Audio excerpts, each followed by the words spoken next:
Kia ora everyone, welcome back into the session.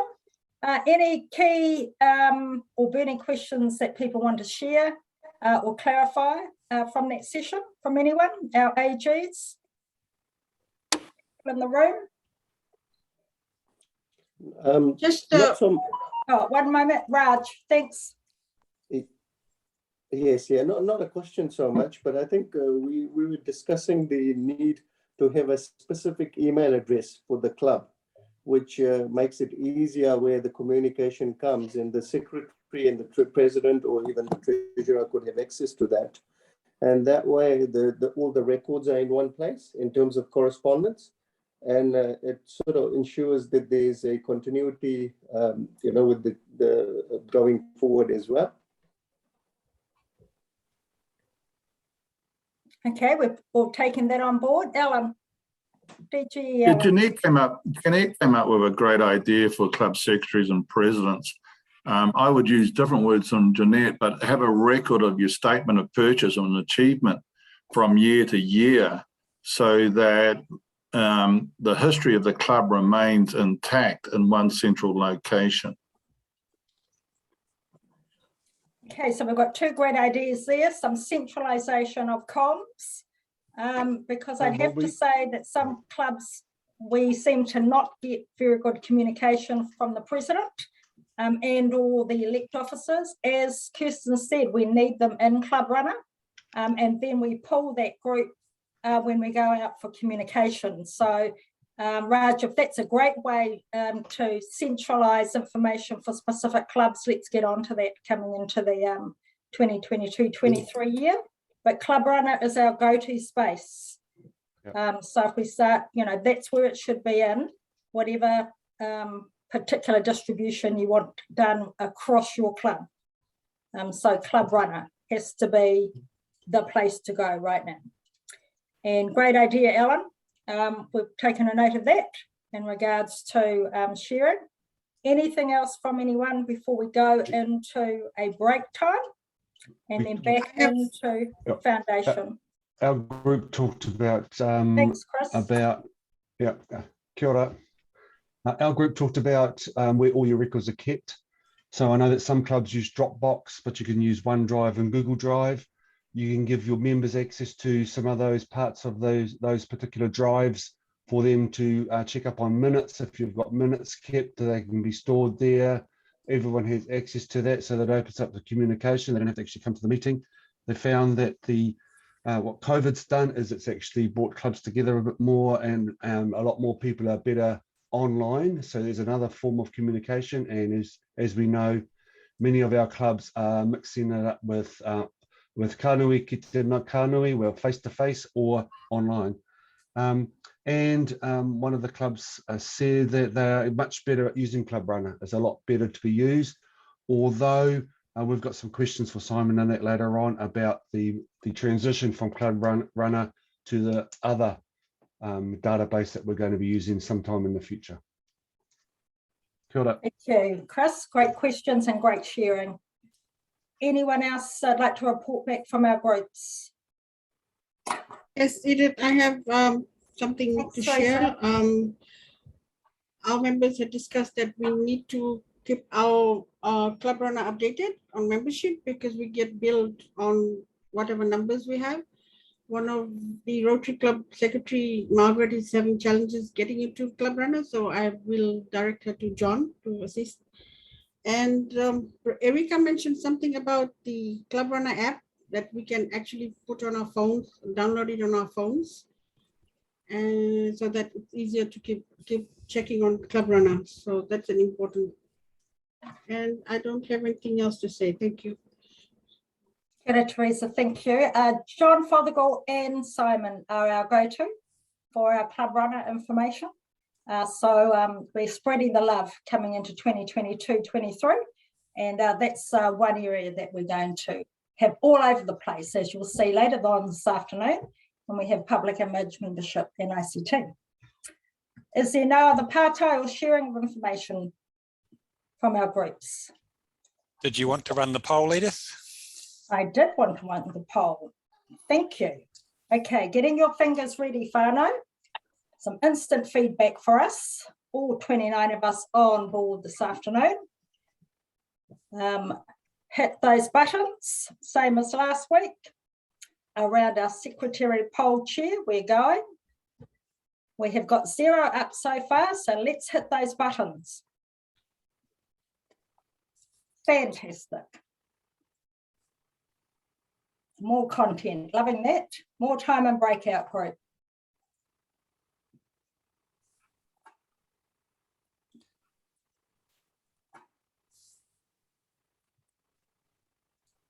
Great. Thank you. We're going to collect those and utilise those for our total evaluation over the last 2 days. Thank you. End poll. Thanks, John. Okay, this is where we go to our first breakout. Pause, go make the cup of tea.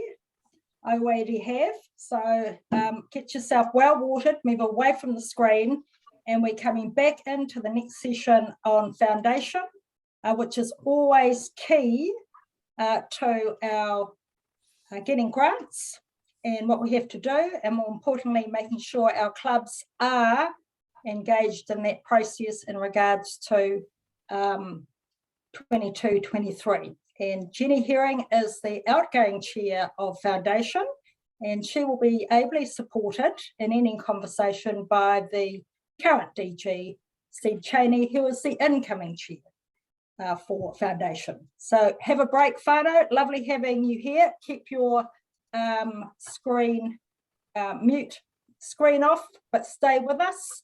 Back by 2. Kia ora. I'm going to hand over to one of our team, the lovely Kat Mariner from the beautiful Pacific Islands of American Samoa, Pangapau. Kia ora. Awesome. Thank you so much, Edith, for that. Talofa lava, and welcome back to our session, everybody. We have our foundation session coming up. And our next presenter for our foundation session is Jenny Herring. She is the foundation chair for District 9920, and she was the chair for Rotary Oceania Limited in 2020.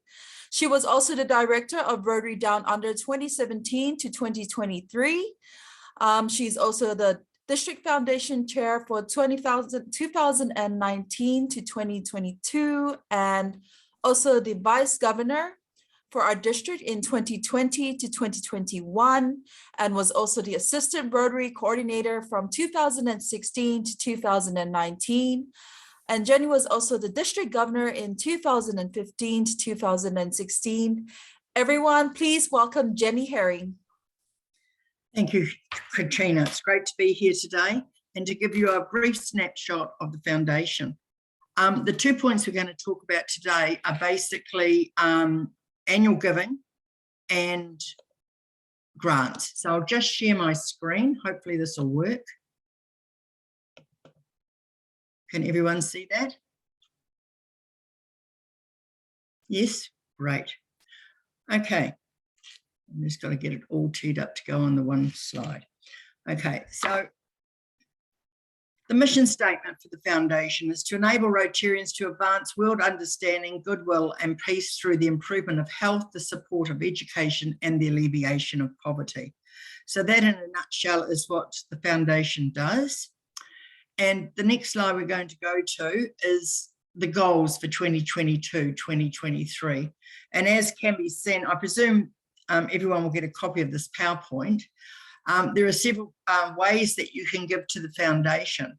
And one must remember that by giving annual giving by club and members individually, it comes back to our district 3 years later and can be used as district grants and DDF. So we have there the Centurion Program, the Paul Harris Fellows. The End Polio goal is a commitment of the club to contribute $1,500 US annually. Then we have the Bequest Society. The annual fund contribution is 15% of the total fundraising. But with the amount of fundraising that's been done in recent years during the COVID, that is probably not the best key to go by. So I again would go for $150 US per member if you can. Paul Harris Society is when members pledge to donate $1,000 US every year, and you get the Vanguard to wear under your Paul Harris pin, as can be seen there. Okay. So we have the Club Foundation Engagement Plan. Now, I don't know how many of you have seen this plan, but it has been around for a number of years now. And each club should have a foundation committee with a foundation chair, a club polio chair, and a personal giving chair. The club foundation chair is a key component because you need to have that person listed in Rotary.org as part of the procedure for getting a global grant. Okay. And then it commits portion of club giving to the Rotary Foundation, has it listed there again. And their members can personally engage with Centurions, Paul Harris Society, and Bequest Society, which is the benefactors. We ask that all clubs attend the grant seminar, but it's particularly important if you're applying for a global grant, because you must complete that seminar and also complete the MOU. We have a district MOU, which I will show at the end of this presentation, where you can go to get a copy of that MOU. That MOU needs to be completed not only for global grants, but also for district grants. So if you are applying for a district grant, you must make sure every year that that MOU is completed. And use Rotary Club Central as a management tool to submit and monitor your goals. So grants, we have 4 types of grants. We have the district grants, the global grants, the disaster recovery grants, and the program of scale grants. So the district grants are small scale and long term, local or international, aligned with Foundation's mission, and local approval. And local approval means approved by the chair and the grants chair of the local district foundation committee, which at the moment is myself and Richard Thorpe, with the DG having oversight. Next year it will be DG Steve and again Richard Thorpe. Okay, so again I will show you where to get the application forms for those district grants, but Richard is very good at sending them out to all clubs, usually around about the end of May each year. Okay, have we got any questions on that so far? No, good as gold. Moving on. Global grants.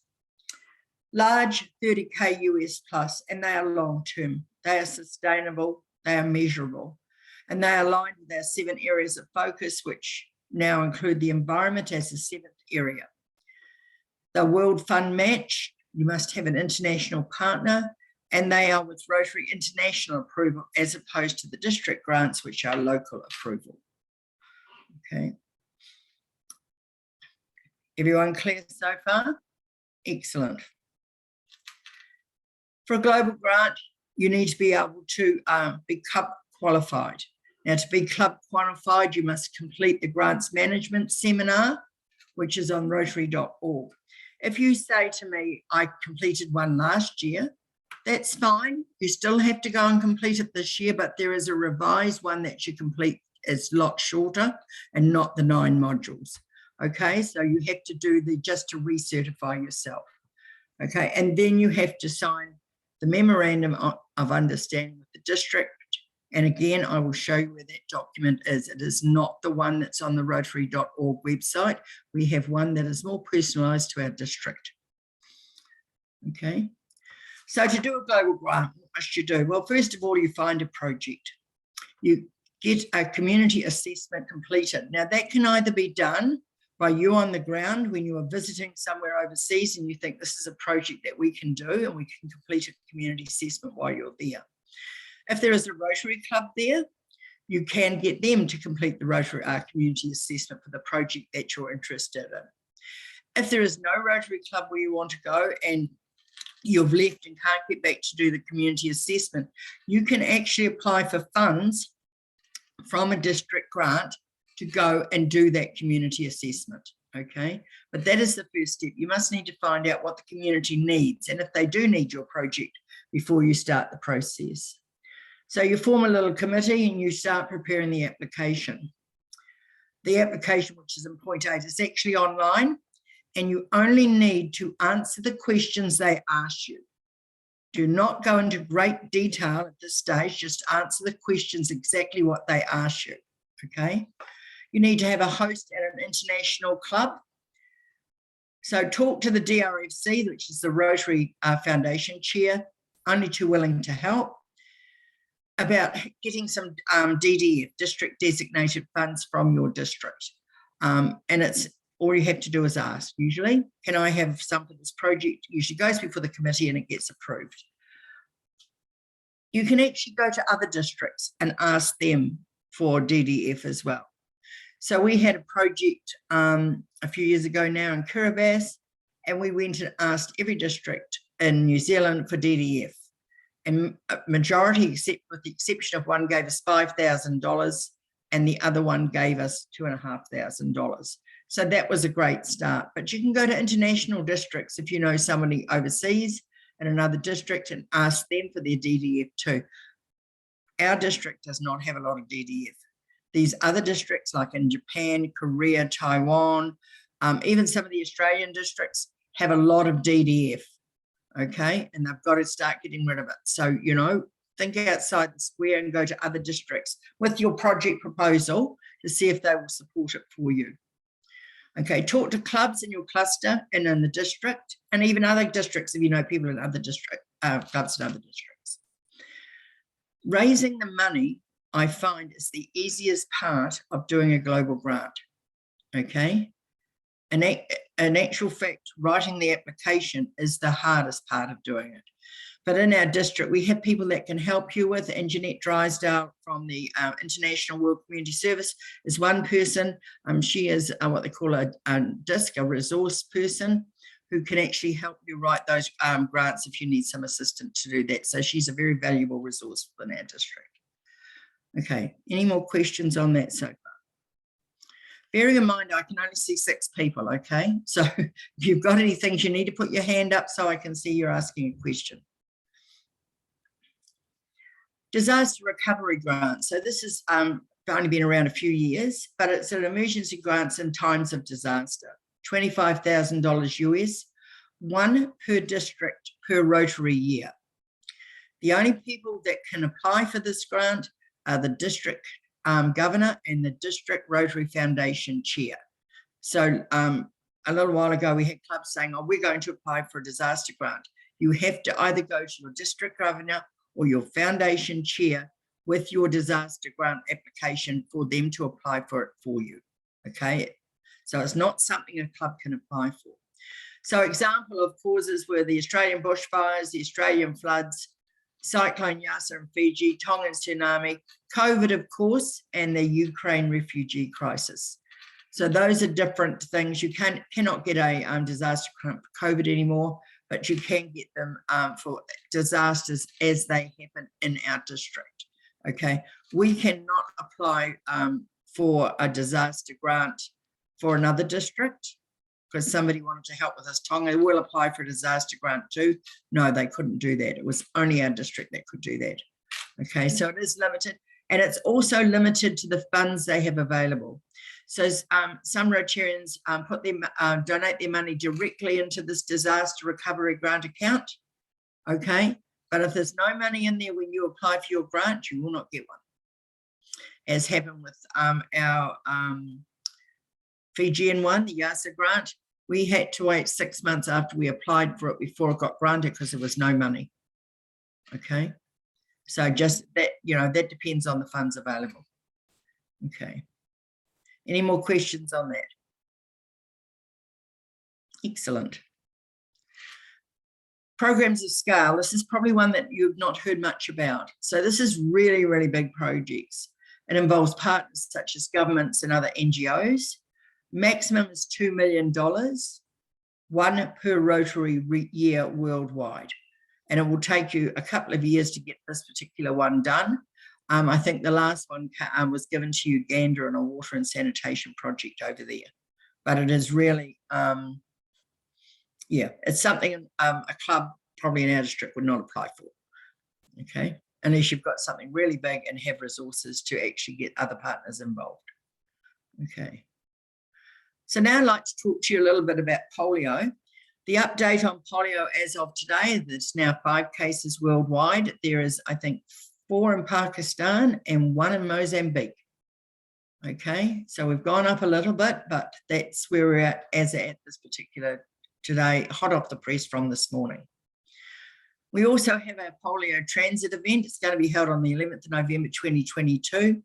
Was supposed to be held last October, but of course COVID struck Auckland, and then of course it struck again in February when we were going to hold it on the 23rd of February. We didn't think it was appropriate with the COVID ramping up that we should all don our red shirts and hit the streets or hit the transit lines.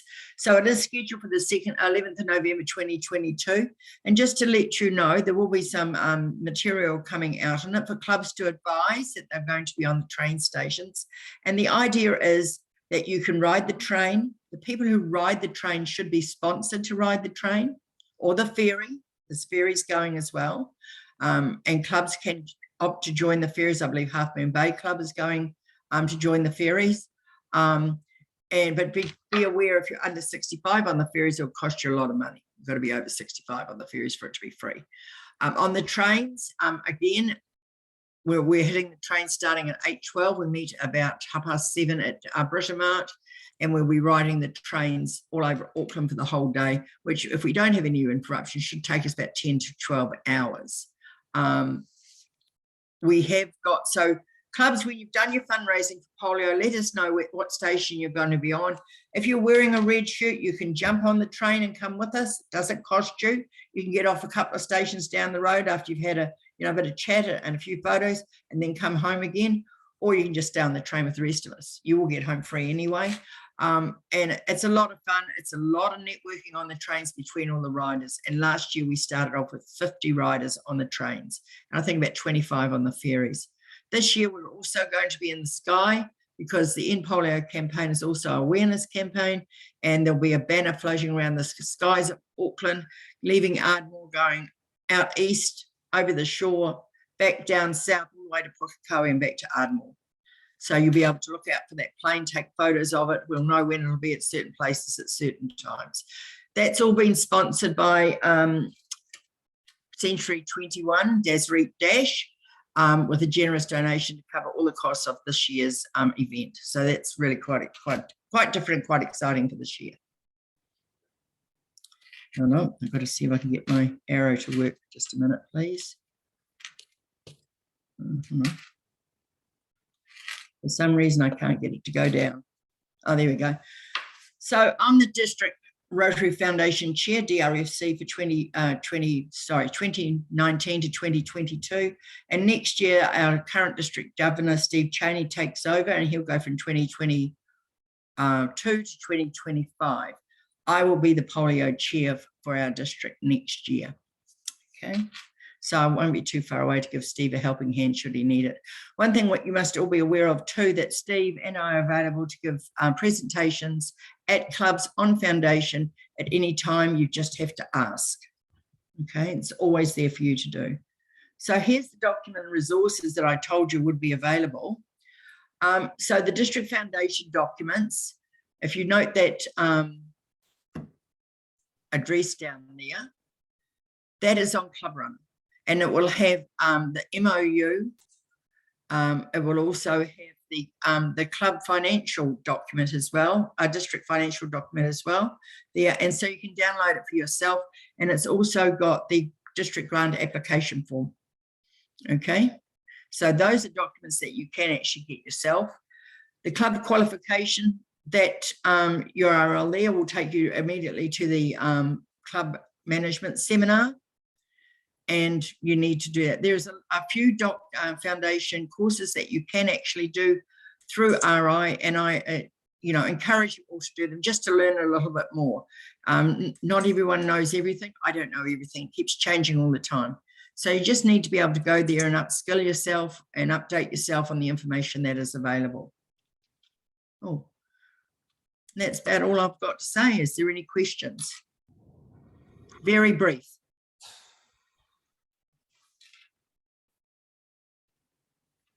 No?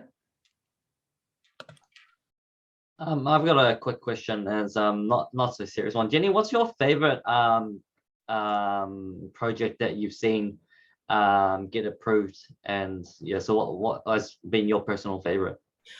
My personal favourite is one that I had a lot to do with, which was the Kiribati sanitation project. So I was building three toilet blocks in the communities of Kiribati. I've been there about 4 or 5 times to Kiribati. We formed Community Core Club there. We formed a Rotary Club there. So we could get these projects underway, because there's a lot of global grants going into Kiribati from other districts. And to see that come to fruition, I think they've still got to build the 3rd block yet, but to see that come to fruition is quite amazing. And, you know, when you see something that you've planned for a few years and you see it being built and it's all going to work in the end, it's a great feeling. Fantastic. Thank you.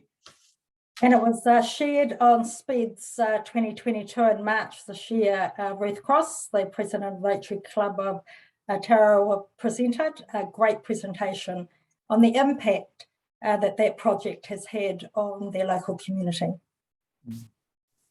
Okay, we're ready to go into breakout groups. Kat, back to you.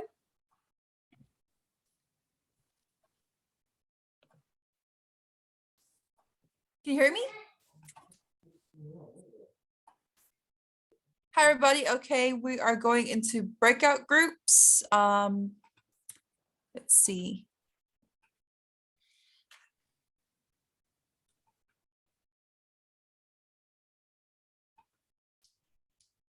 Edith, does everybody get to select, or we're putting people into breakout rooms? I'll open the groups when you're ready. That's ready. Okay, let's go.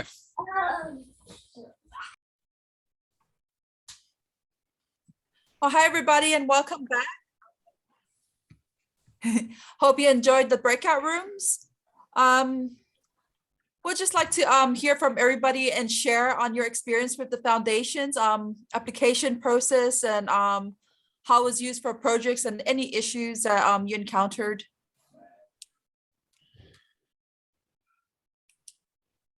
Oh, right. Hi. Group 1, maybe if we start with you, breakout 1. Who's that? Who was our 1, John? They're not numbered, they're named. So they're named for the AG. So we've got Evelyn, Joyty, Raj, Chris, and Teresa. Okay. Evelyn, let's start with you. Your group. Yeah. Okay, Raj, we'll start with you then. Hi, yes, hi again. We had a discussion, a very interesting discussion, but I think the question that came up was is there a checklist in terms of the criteria for the district grants or the global grants? And we had DGE in with us, and he wasn't too sure. So that's the question that came up.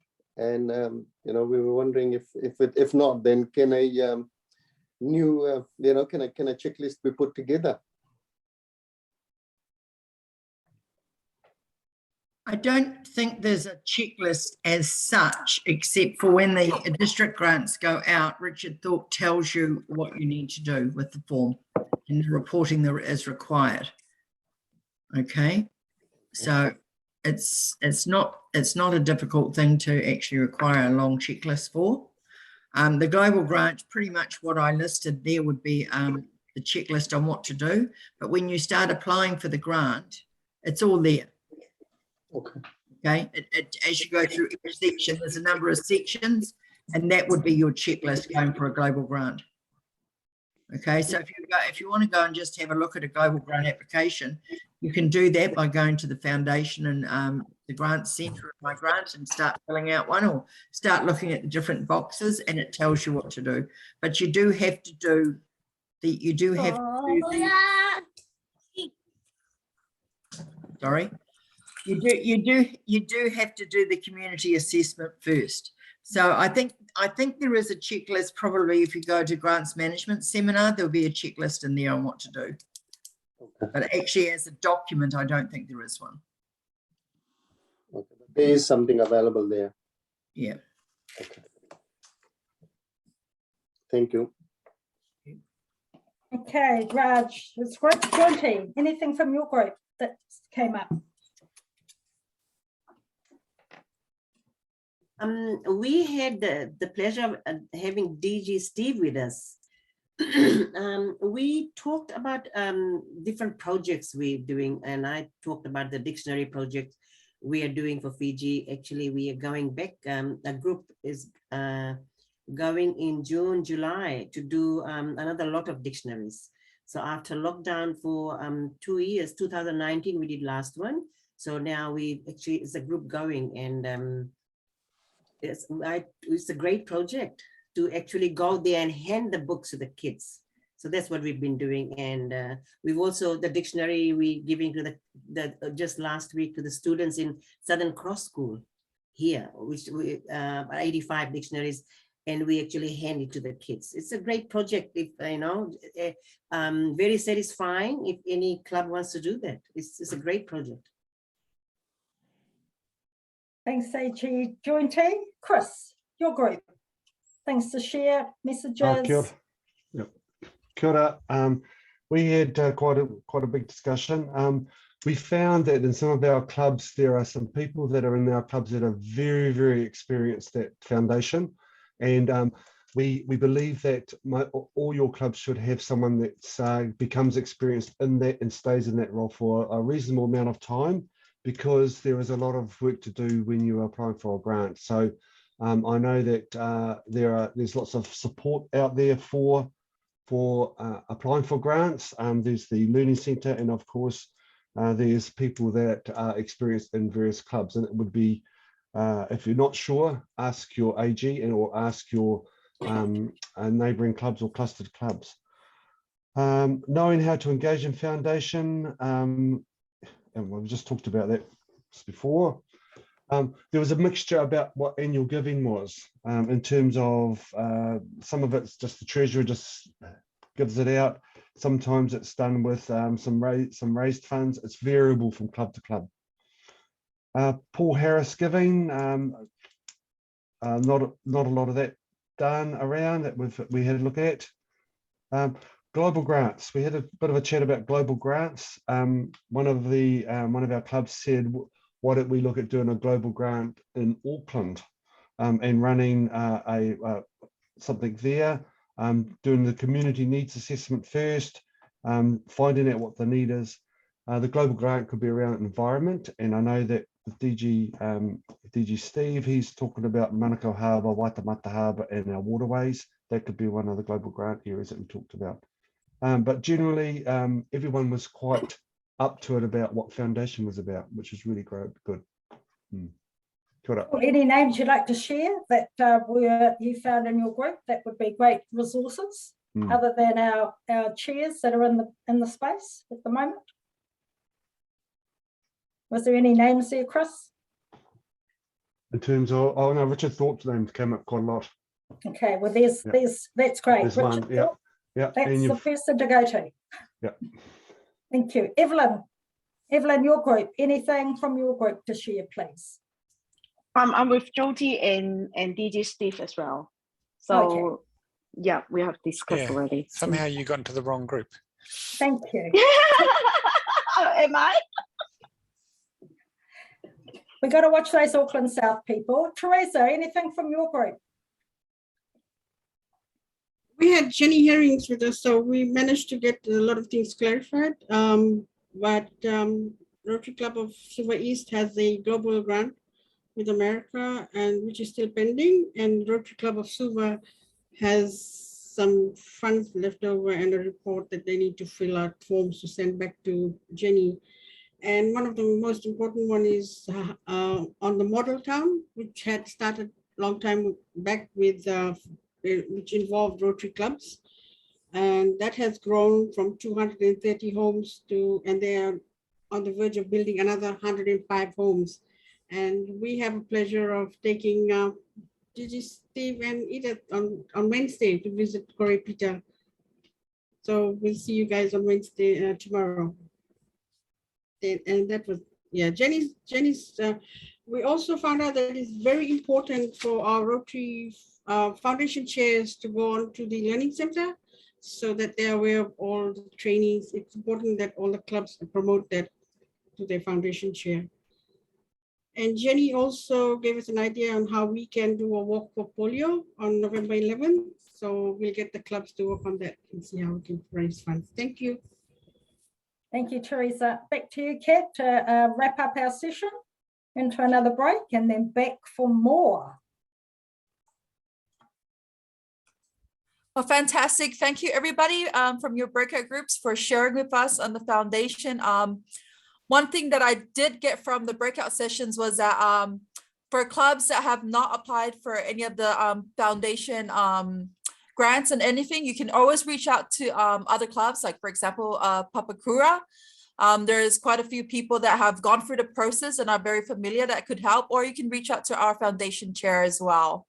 Any questions? You've got your other Rotarians that can help. Thank you all. And so we move on to, we're going on to the break now, Edith? Right, we're going on to a break. Have your cup of tea and we will see you back for the next session.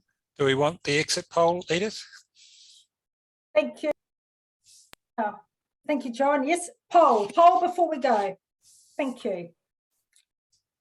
Poll before we go. Hit the buttons, everyone. Beautiful. Yep. Great.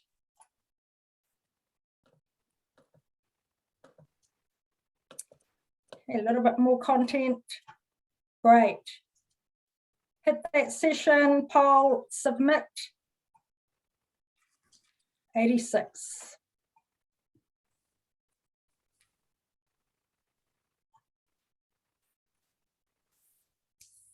Fantastic. Have we got everyone?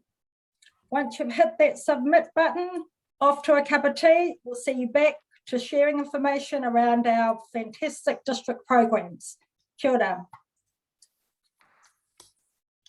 Okay, that's good.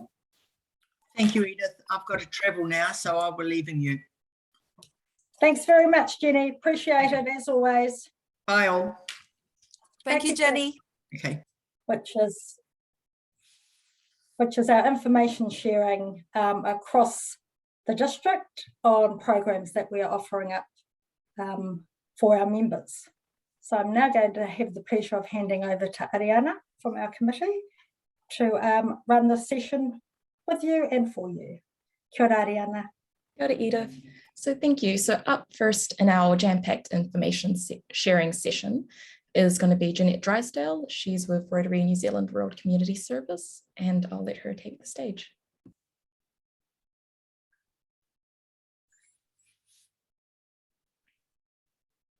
Hi everyone, I'm the first of 4 speakers, so I'll have to be quite quick. Rotary New Zealand World Community Service Limited is a company, but it's also a registered charity.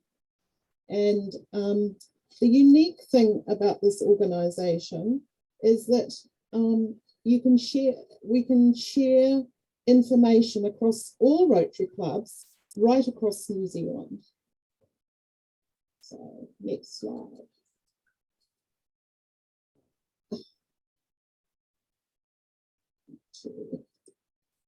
So Rotary New Zealand World Community Service was established over 36 years ago.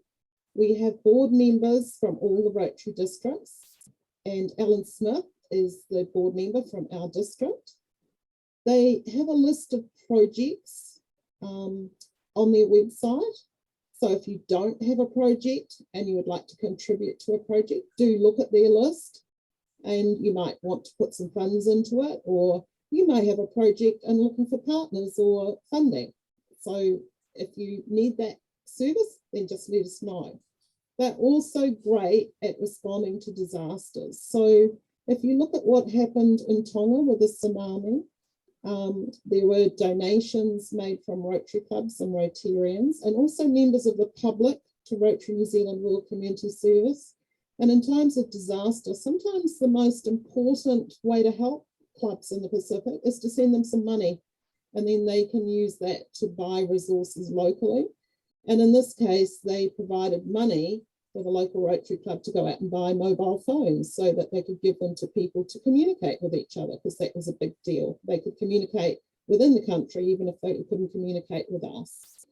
The other thing that Rotary New Zealand World Community Service does is set up partnership projects. So not only clubs, but other non-government organisations. And they also work with the Ministry for Foreign Affairs and Trade to set up projects that are usually more than about $200,000. So they're currently looking at projects in the islands and one in Samoa to support science learning. The other thing, donations are tax deductible, and that can be pretty important if you, as a club or an individual, are sending money overseas to a Rotary project, to be able to get that tax deductibility. If you send it directly yourself or from your club, it isn't tax deductible. You need to go through Rotary New Zealand World Community Service. And I'm not talking about foundation giving for this, because that's actually done through our district separately. While we haven't been able to visit the Pacific Islands in the last 2 years, I'm assuming that within the next few months we will all be away doing that again. And if you are going overseas to do voluntary work for a Rotary project, your normal holiday insurance will not cover that, so you do need to consider volunteer insurance. And there is a executive director, and that's past District Governor Stuart Batty, and he is in Christchurch. Wealth of knowledge and always available. And then quickly, I just want to talk about a project that Rotary New Zealand World Community Service coordinates right across the country, and that's the emergency response kit. So you've probably all heard about it, but I'd like to think that every club in our district, certainly in Auckland, would contribute towards this project. A box is usually about $600 New Zealand, and there's lots of goods, and we have to store it, and we obviously have to transport it to the islands, because we pre-position these ERCs in the Pacific Islands now, in Fiji, Samoa, Tonga, and the Cook Islands, and Vanuatu. And you can see a whole lot of gear on the left that's been putting together for ERCs, and then of course on the right. And that photo is actually from Tonga after the tsunami. It looks beautiful, although it probably wasn't beautiful elsewhere. And we were lucky that we already had a couple of containers of ERCs already pre-positioned in Tonga, and within 24 hours they could be released to help the people at the time of need. So an absolute wonderful project, and one that we really need to continue supporting. And the Rotary Club of Ellerslie Sunrise are going to be coordinating the packing of these ERCs again. So they do a wonderful job. This will be the 3rd year they've done it. But as an individual or a club, I hope that you will be able to find some funds to support the ERC program, because we have to obviously replace what was used in Tonga. And there are lots of other projects that you might want to consider. I'll go to the next slide. This will be my last slide. I can get to it. Oops, lost it. Lost my slide. The last slide I wanted to show you was also donations in kind. And a lot of people say, look, I've got books or I've got something, can I send them to the islands? Well, I'd say be cautious about that, because we don't collect donations in kind unless we know there's a recipient in the Pacific Islands who wants it. Otherwise, we could end up with a lot of unneeded junk. But some of the things that have been done is obviously recently 2 ambulances went to Tonga. We're looking for an ambulance to go to Samoa, and there could be education resources or medical equipment. So Rotary New Zealand World Community Service also appreciates getting donations that they can put into their funds to cover the cost of containers to ship to the islands. So, and then would collect goods. So we've had containers in the last 6 months go to Fiji, Tonga, and Samoa. So go to the website for Rotary New Zealand World Community Service, have a look at how you might want to help. And if you want to know more, I'm sure Alan or myself would be very willing via face-to-face or via Zoom to talk a little bit more about individual projects and how they might be able to support you. but I hope all of you would at least consider that you're going to do an international project this year in some way, maybe more. And of course, you're going to now hear from Shefali about Interclass and also from Sue about ROMAC. And they are international projects as well. So probably a good time for me to sign off and hand over to our next presenter.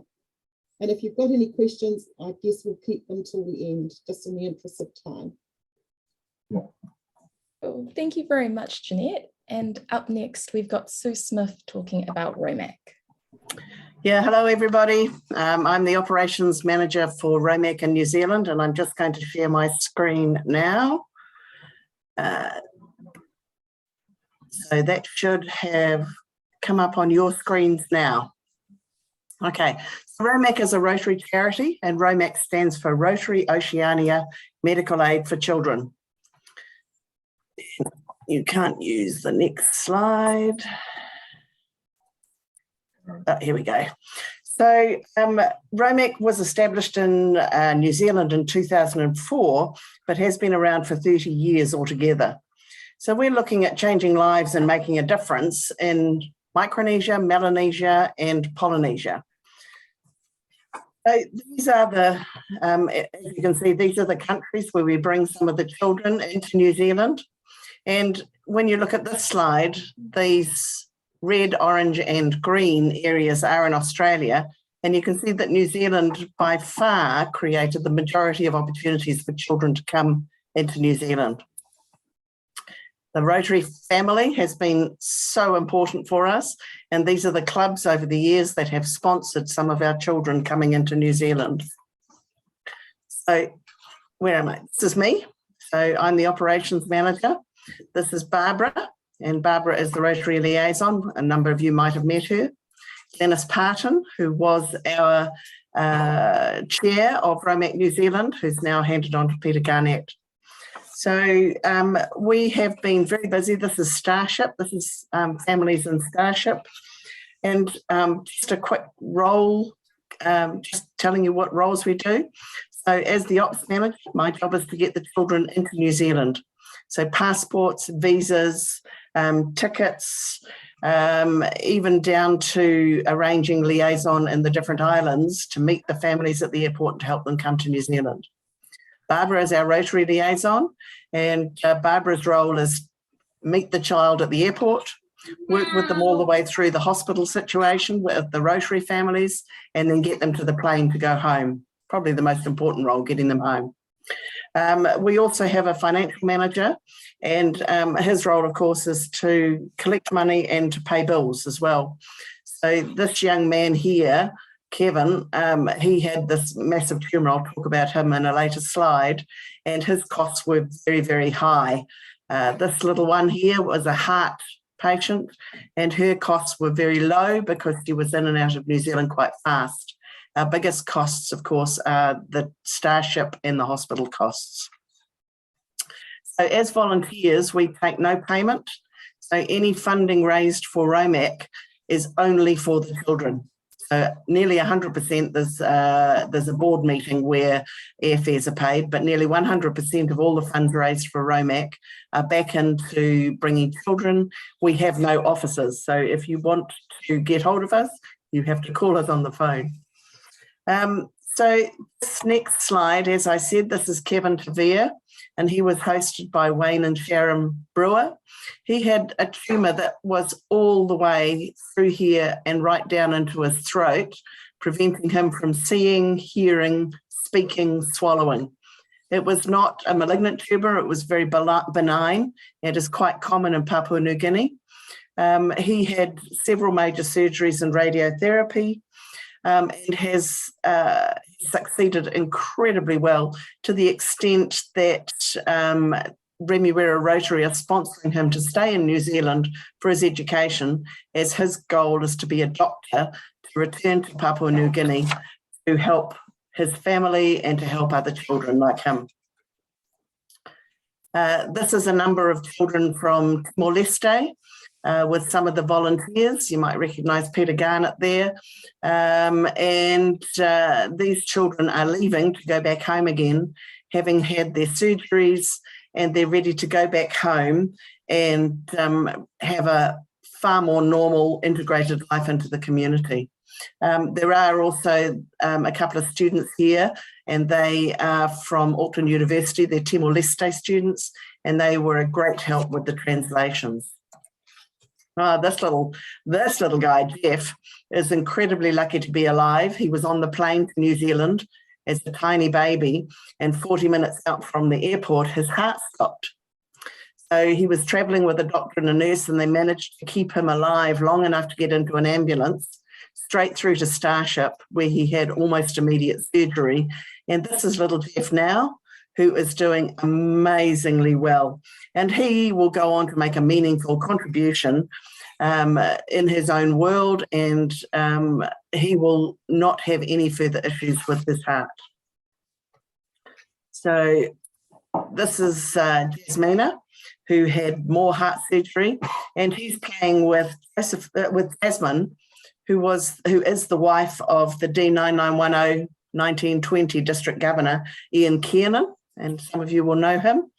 And during the year, Jasmine made ceramic tiles, which she raffled and raised $10,000 for Romac. This little girl is Vina, and she is also from Vanuatu. She broke her leg in 2 places and was nursed along for a long time until she got massive infection in her leg. She was brought to New Zealand under Hamilton Rotary, Hamilton East Rotary, and through Braemar Hospital in Hamilton. She spent nearly 2 years in New Zealand on her own because her leg failed to heal. And she eventually had her bones healed, and a plate put added to her leg, and was eventually sent home. Now this is Vina here now with her raised shoe, and she has a plate in her leg. She's actually coming back to New Zealand in August to have the plate removed. And again, she'll be in Hamilton through Braemar Hospital, and they donate a lot of their services along with the surgeon for her surgery. They've got a very soft spot for Vina. One of the other pillars of Romac is education, and this has been managed by Lee Kelly. And we send a team of nurses to Vanuatu, in this case, for an education session for nurses and students. And this is an amazing opportunity for these people in Vanuatu to have absolute training from the New Zealand team of nurses and doctors around future-proofing for children's lives. Lee has chosen to stand down after 10 years, so we're really hoping that we can find another nurse to manage our training and development experience. The other thing that I should mention is that Takapuna Rotary, thank you so much, because they have organised a global grant, and 3 children were supposed to be coming over the last 2 years into New Zealand for surgery, but they will be coming this next year. As the hospitals in New Zealand can lighten up and take some of our children. This is the power of the Rotary family. So if a Rotarian provided $20 a month, matched by the Rotary Club, we would have enough so that we would have no waiting list for any children to come into New Zealand for surgery. So I'd really like people to think about this. All the money raised goes back into these children coming from the Pacific Islands, and we send them back to make a meaningful contribution to their lives and the lives of their family and the lives of their country. Now, my job this year is to raffle this absolutely amazing quilt that has been created by Glenys Parton, previous chair of Romac New Zealand.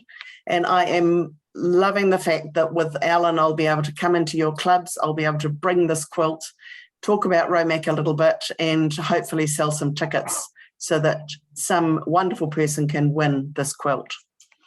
Now, I am more than happy to come and talk to any of your Rotary clubs about Romac with Rotary in Action. So thank you very much. Edith has my phone number, and I'm more than happy to take any calls that you like in order to come through and talk to your clubs about the wonderful work that Romac does. Thank you very much. Thank you so much for that, Sue. And up next, we've got Shefali Mehta, who can share some more about Interblast. Edith, you will put the presentation?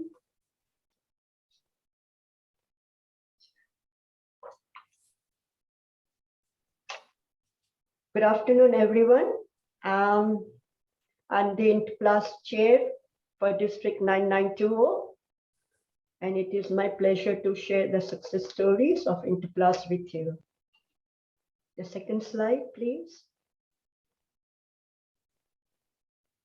Interplus was co-founded by Rotary in 1983 through a partnership between Rotary and the Royal Australasian College of Surgeons.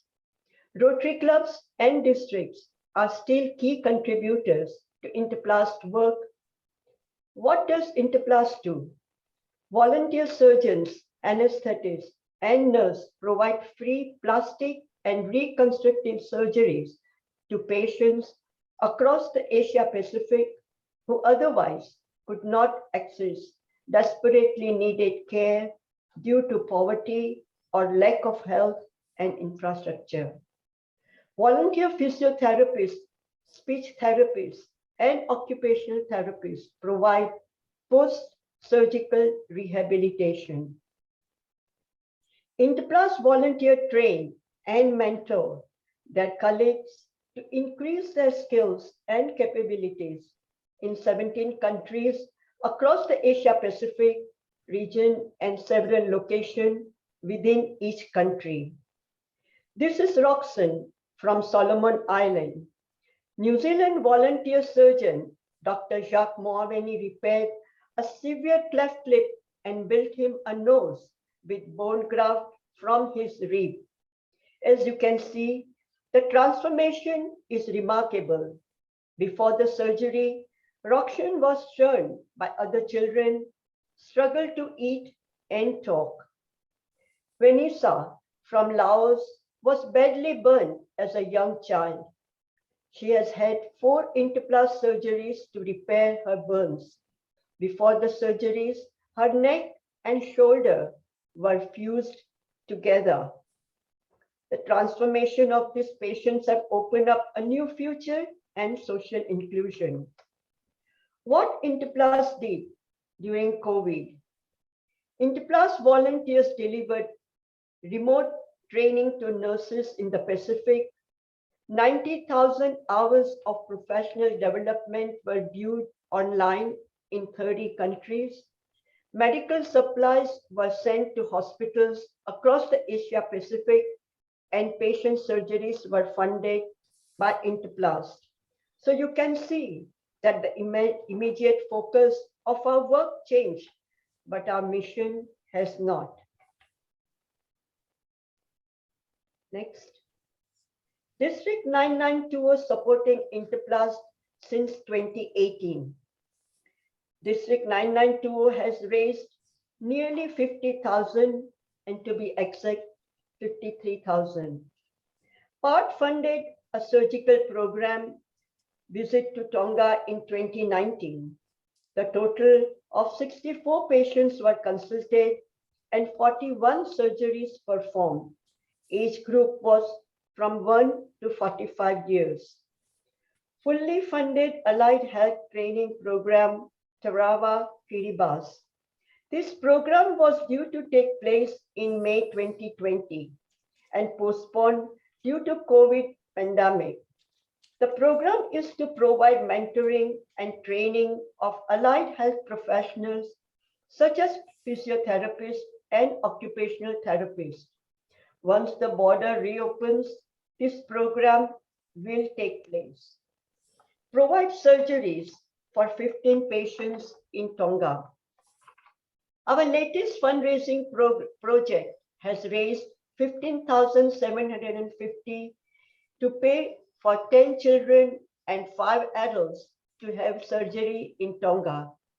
These patients will have the chance of a new life following surgeries for conditions such as cleft lip and palates, burns, contractures, removal of tumors, and surgeries following trauma such as road accidents.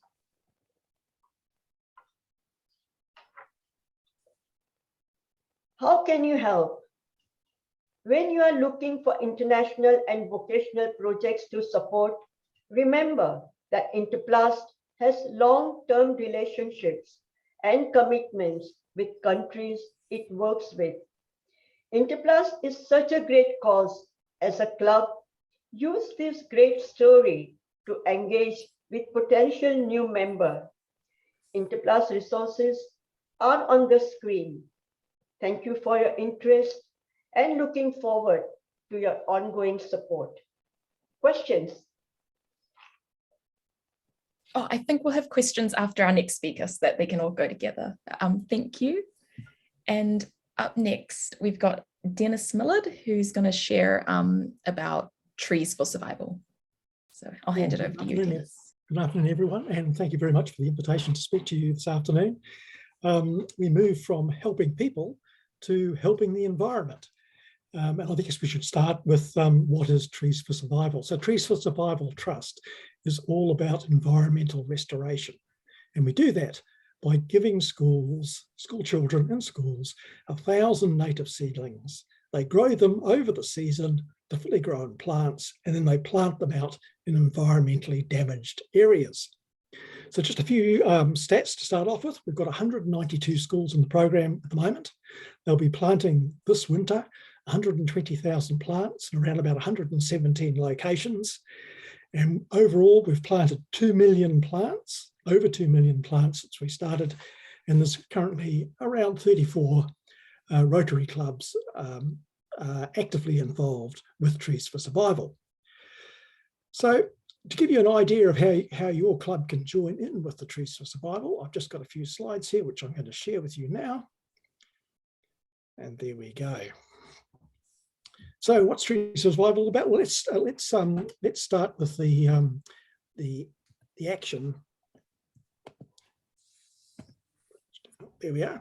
And potting up. So those, as I said, the seedlings arrive at the schools, and the school kids all get together with Rotarians and other supporters. And so this slide actually shows the Freemasons, who also provide some contribution to Trees for Survival. They're helping out at Tamaki Primary. It was a pouring wet day, so we moved inside to the staff room, and here we are with bags of potting mix and potting up in the staff room. So there we are, all the seedlings are there. And then a year later, they should all look like that. And in most schools, it does look like that. So we've got 1,000 plants, and it's now all ready to plant out. And planting day is the highlight. And there's all our kids, shovel-ready projects, enthusiastic.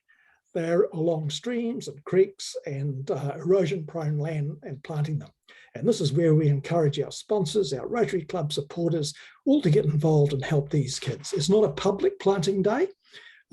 It's all about the kids planting their plants that they've grown over the year, but we also need some adult assistance. And it's just not about planting. We do plant on a lot of farming areas, and it's a day out for the kids who've perhaps never seen farm animals in their lives. A big barbecue lunch is put on by the landowner, and I tell you, the kids enthusiastic eating barbecued sausages in a hay barn is a delight. So where did it all start? 1990.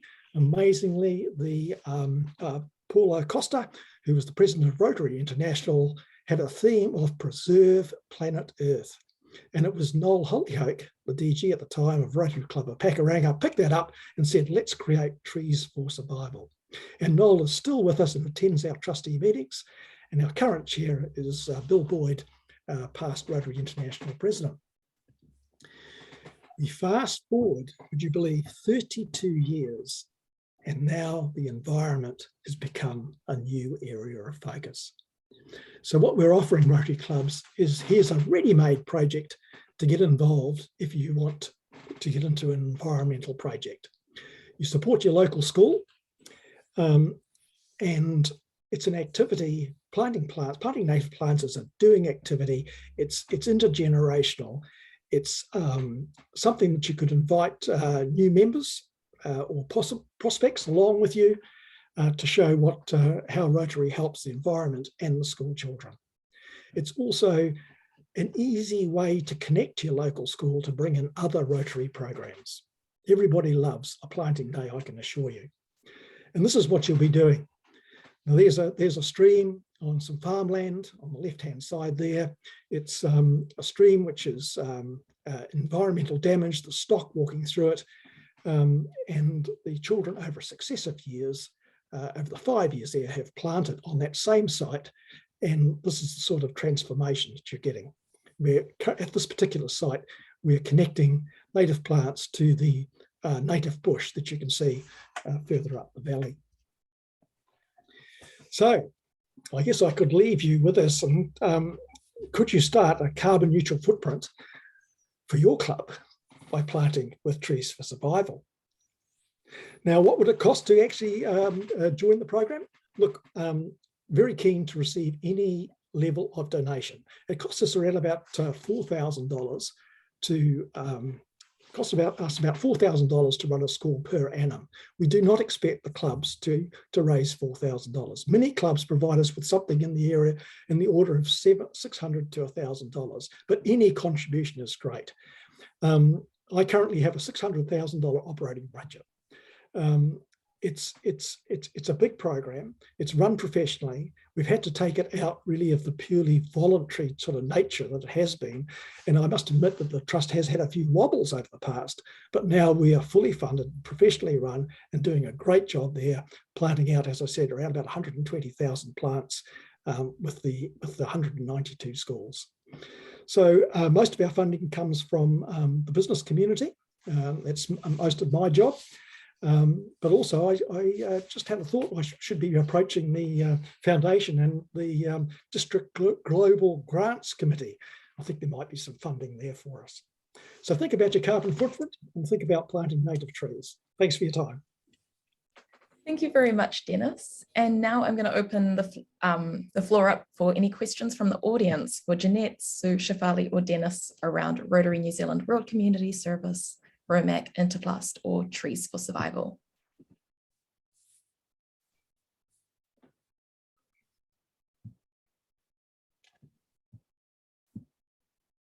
I can't see any coming through, Ariana. If you need to, just pop your hand up. Just want to say that if any clubs wants one of us to come as a guest speaker, we have all the PowerPoint presentation ready. We can be a guest speaker for 15 minutes, followed by question and answer. So feel free to contact us. I'm not going to say that I will do that.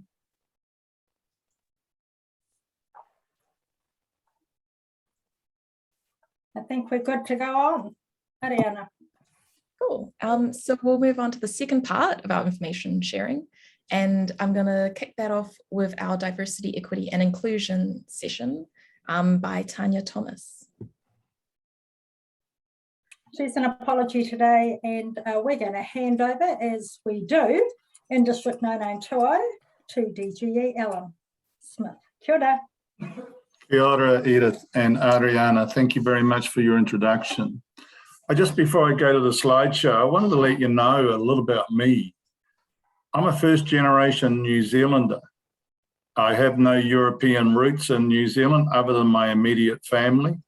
And so I relate very much to diversity and equity in terms of arriving and being a new immigrant into New Zealand. Born in Kaitaia and ended up in Vaiaroa Potiki into Auckland, and since grown within the Maori and Polynesian world of South Auckland. Hasn't done me any harm and it's done me a lot of good. But I've been asked to present Tanya's presentation to you, and it gives me an honour and a pleasure to do that. So I'll just share my screen.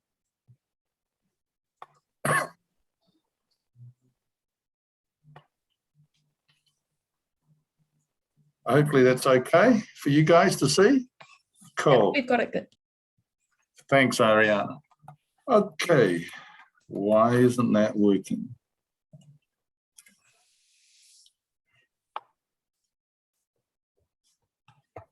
Here we go.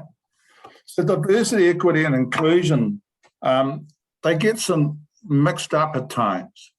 And one of the reasons for this presentation is actually to show the differences of that in terms of what we can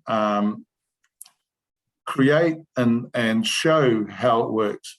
So diversity is the unique skills and talents and experiences of any ethnic group, whether it's European, Maori, Pacifica, Asian, whoever. Equity is the equal opportunity to challenge and respond to bias, discrimination, and harassment. And we live with that every day in our world, unfortunately. And then the inclusion is actually to welcome and integrate those of different backgrounds and experiences into our Rotary clubs so that all voices are heard and considered by everyone and feels value and belonging. By embracing and diversity and equity inclusion, DEI, it allows us to do more meaningful work, represent our communities, attract ourselves to our communities, and be guided by that learning and experience that we all have. The RI Board of Directors has strengthened Rotary's commitment to DEI, and we have a DEI code of conduct.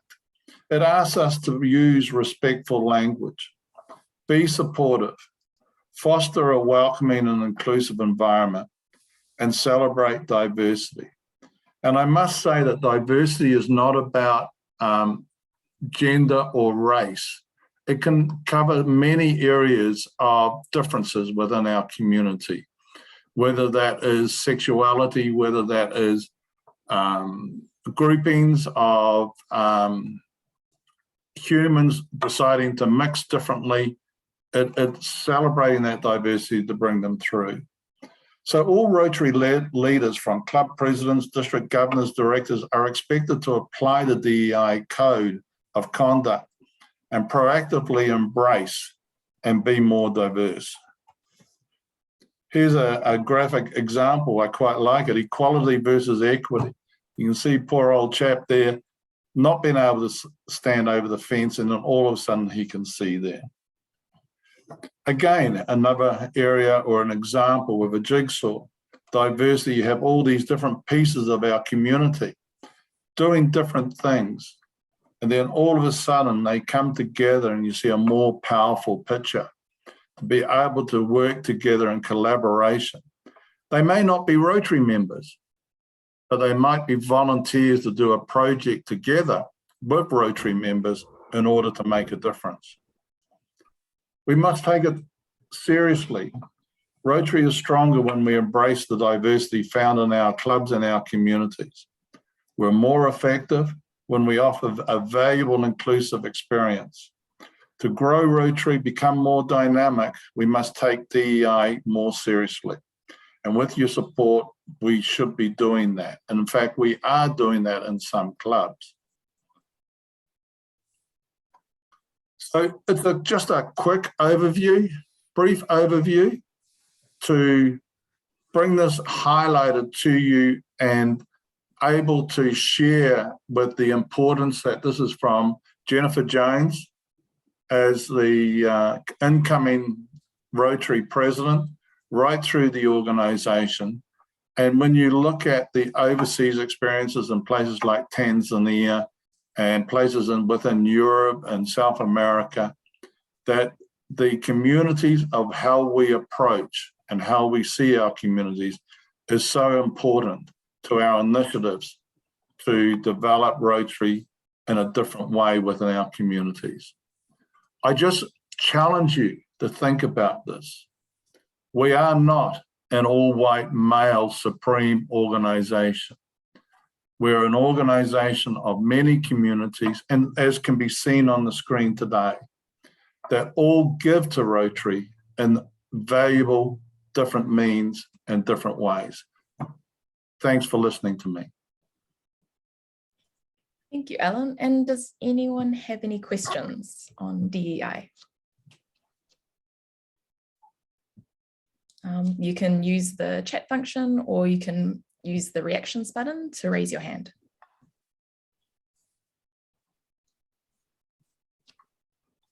Can't see anything coming through, Ariana. All right, okay, easy. And in that case, we can move on to our final section for this session, and that's the Environment Committee.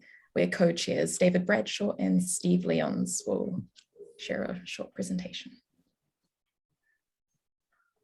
Aloha, malo lele, kia orana, and bula vanaka to my Pacific family out there, and kia ora and good afternoon to those in New Zealand. It's nice to see you and to be here with you today.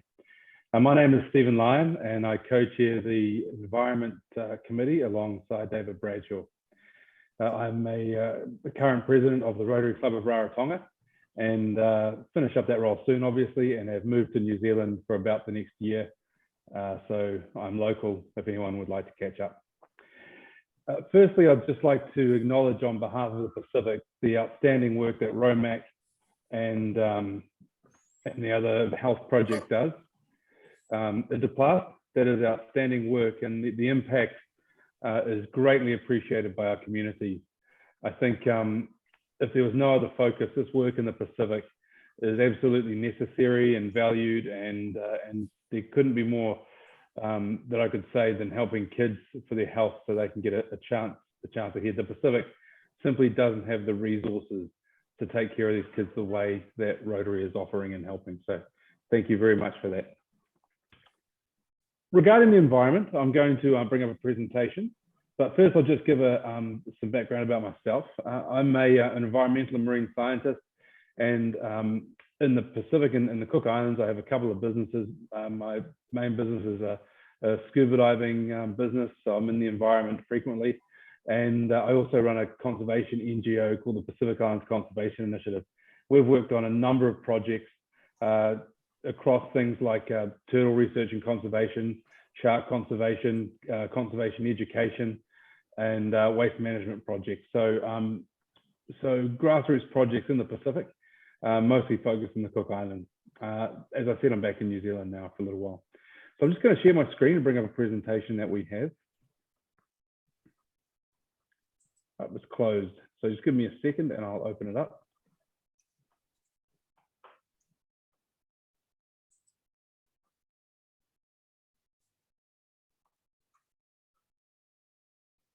Okay.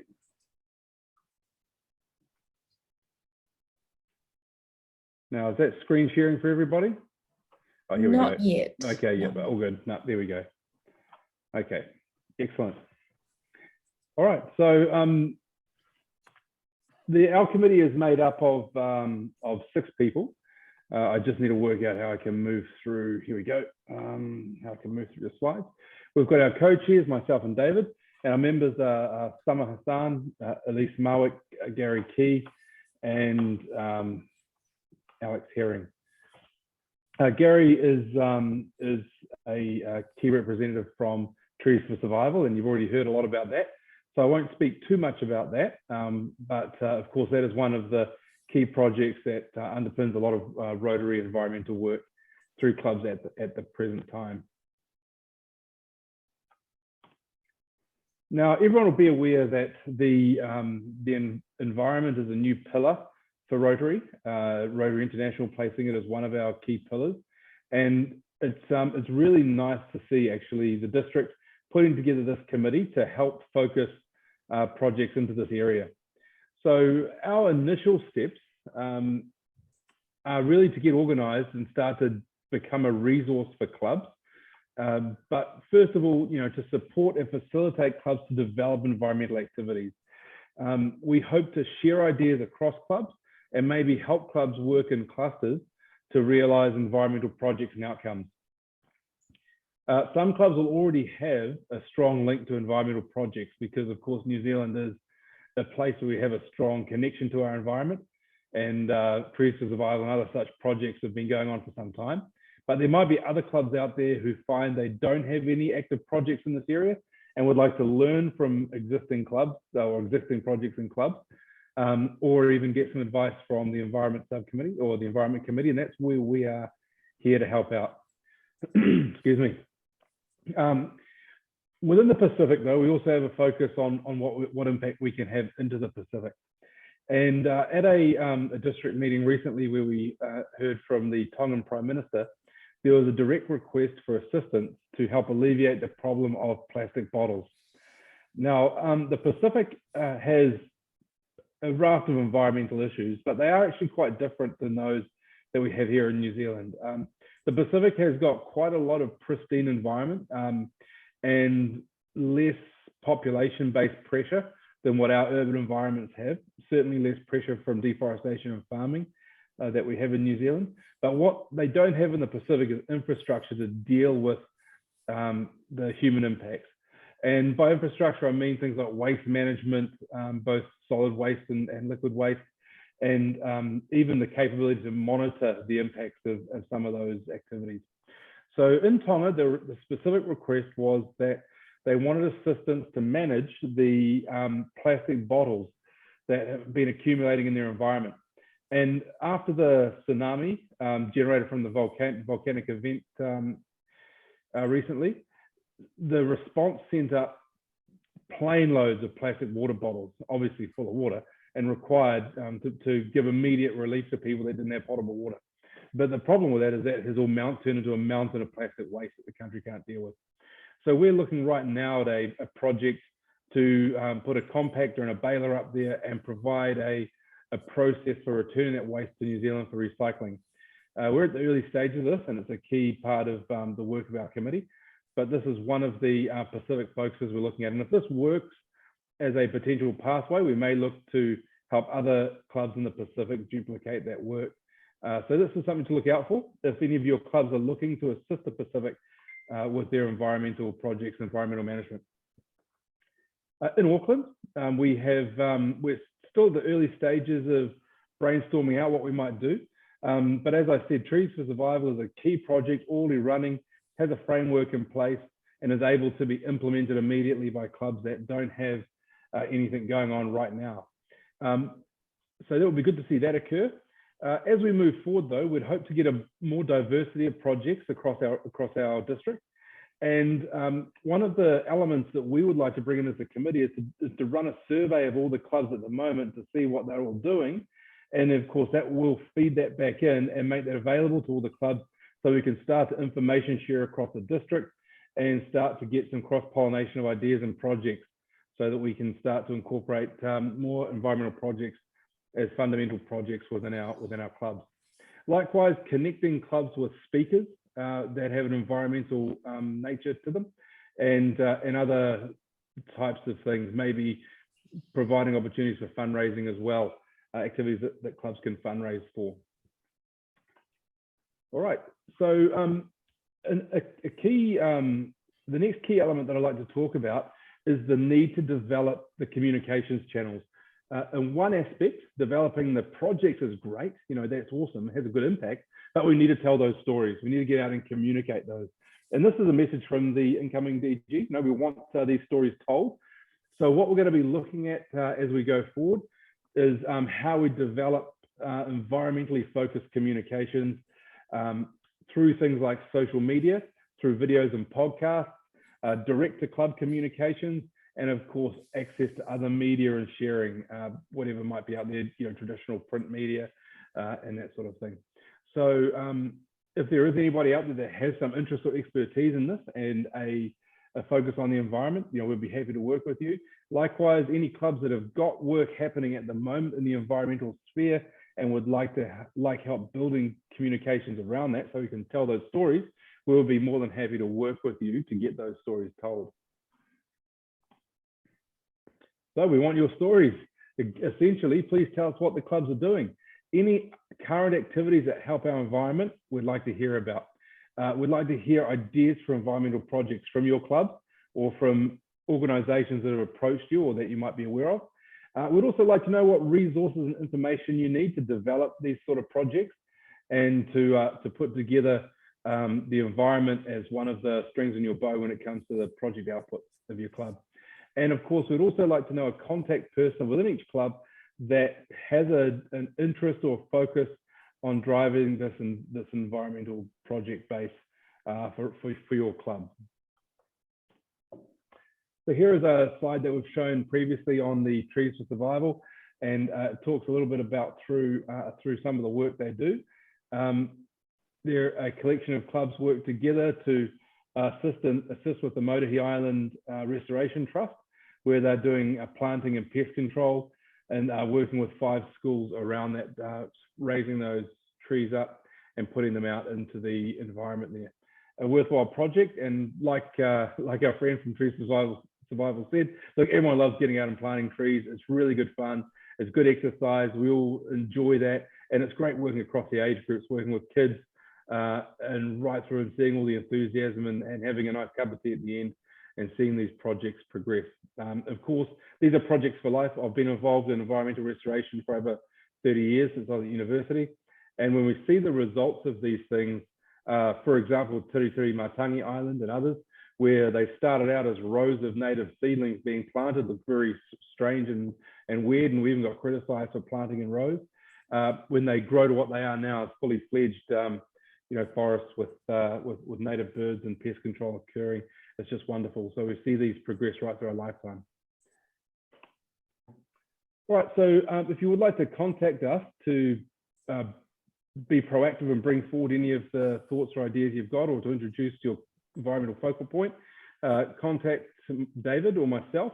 Our details are there on the screen. I'm sure you'll have a copy of this video made available to you from our secretariat, and also Trees for Survival's website there as well. Feel free to contact them directly if you wish to start a project with your club and any local schools. I'm sure they'll be happy to facilitate that. On behalf of the Environment Subcommittee, or the Environment Committee, I'd just like to thank you for listening to this presentation. We really hope you can take something from it, and that we're able to do something for you. Come to us, talk to us about your aspirations in this area, and that'll give us something to work with and move forward with. We're really excited to be working on this, and we look forward to all of you engaging in the future. Thanks for putting yourself forward for Rotary. Me taki mata. Kia ora. Thank you so much, Stephen. And I'd also just like to give a huge thank you to each and every one of our speakers for sharing this fantastic and inspiring work that you've all been doing in New Zealand and also abroad, and just really showcasing the massive impacts that Rotarians are having on lives and on our environment.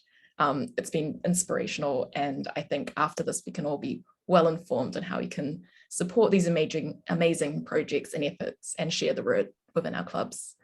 And on that note, I think we can move into a little bit of a break before our final session. So yeah, get a cup of tea, or yeah, we'll see you back soon. Thanks, Ariana. Yeah, off, cameras off, mute, stay on, and off you go for a cup of tea, and we'll see you back for the final session. Public Image, ICT and Membership, whānau. Kia ora. Is that clear for everybody? Thumbs up. Yeah, just put it into full slide view. Perfect. Right. To start, I would like you all to cast your mind forward in time to probably a slightly blustery, very early morning, Friday, the 11th of November. And that is going to be the Rotary public transport polio day. And you can picture lovely Rotarians in red shirts at bus stations, railway stations, ferry terminals. And hopefully someone will say, wait, isn't that Laura Daniel? Or isn't that Matty from 7 Sharp? And they will spend, hopefully, a day racing around with Rotarians, capturing the fun and excitement of interacting with the public, raising awareness, perhaps raising a bit of money along the way. And I have yet to share this with District Governor-elect Alan, but hopefully he will be on 7 Sharp with Hillary and Jeremy talking about polio, Rotary, and making a difference in our world. Now that is a very aspirational dream, but it is a real one, and one I'd like our Public Image Committee to achieve. I only have 3 real slides, and they address some public image and marketing and PR fundamentals. Starting with the why. Why am I a Rotarian? Many people would answer something along the lines of for personal well-being, maybe for personal fulfillment, maybe for personal growth, maybe for status. And you can wrap that all up into, I've chosen 3 points there. I belong, I do good, I am respected. So rolling out of that comes the objectives of the image committee, but also the objectives of our image. Getting membership growth up, and Ashwini will speak about that. Fundraising leverage as well as growth, and I'll mention a little bit more about that. Brand recognition, obviously increasing, and along with that comes credibility. And network collaboration. We can do so much more when we harness all the voluntary and professional skills that are out there from people who want to help their community, but either don't have the time or the inclination or the personal funds to be a Rotarian. And also attract quality projects. And if you think about the little imaginary story that I started with, a lot of that is taken in there. Rotary started its fight against polio in 1977, immunizing kids in the Philippines. And the sort of official war on polio by RI started officially in 1985 with the Polio Plus. Later on in the early 2000s, and I'm not quite sure how much money Rotary International has raised now, but a couple of years ago it was over 800 million. In the early 2000s, the Bill and Melinda Gates Foundation came on board with an initial pledge of close to 400 million. And that's about brand recognition. It's about network collaboration, getting people like the Gates family involved and fired up and supporting a Rotary goal. And it's about attracting quality projects. So this is the strategy for the Public Image Committee in the coming year: the why, the how, and the what. And the why is growing public credibility, making existing members proud to be a Rotarian. Now, I'm sure we're all proud in the context of our own club, but if you have a concept of district, zone, and RI, it gives you a whole another feeling of feel good. Attracting new members, attracting and using third-party volunteers like Friends of Rotary. At Half Moon Bay, we've been kind of stymied by being locked up most of the current Rotary year, but Friends of Rotary, and we have a fairly large group, Friends of Rotary, all of whom are just waiting to be told a project, and it will be an environmental project. It will be a bit of planting, a bit of creek cleaning, and to attract third-party funding and seek for JV opportunities. So that sort of ties up the why. The how is how we're going to achieve those whys. Celebrate Rotary projects, use the full gamut of media opportunities, social, press, TV, radio, and be strategic and scheduled and disciplined in our communication. Communication, whether it's between a couple or in a business or in an organization like ours, has to be regular. You can't do it in fits and spurts. You can't knock out 5 posts in a week and then do nothing for a month. It has to be regular. People have to know more or less what to expect, and you have to keep reinforcing the points that you've agreed. So that discipline is quite important, and structure is very important, because structure, oops, sorry. What happened there? Structure makes it easy to develop and deliver content. So the what? We have, and my next slide has it in a little bit more detail, we've done in the Public Image Committee this year, we've developed a fairly comprehensive set of guidelines, a grid of target audiences, type of content, media for each type of content. So now we need to take that and we need a schedule for the year with the dates, or at least, if not dates, the the regularity and timing of communications going forward, and then stick to those. Content generation, and in marketing at the moment, there are 3 pillars. There's data and content and experience. Data is about how you target your audiences, where you find your audiences, how you inform the content so that it's relevant to the audiences. Content has to be clean and sharp and relevant and believable. And really, experience is everything. And experience is lots of different things in lots of different situations. If you've smashed your car and you phone the insurance company, there's no physical experience involved there, but there's a very clear online and telephonic experience. Do you get straight through? Do the person you're talking to know what they're doing? Are they empowered to answer your questions? Experience is everything. And John F. Kennedy has that famous quote, don't ask what your country can do for you, ask what you can do for your country. And my philosophy of leadership in Rotary is actually turning that on its head.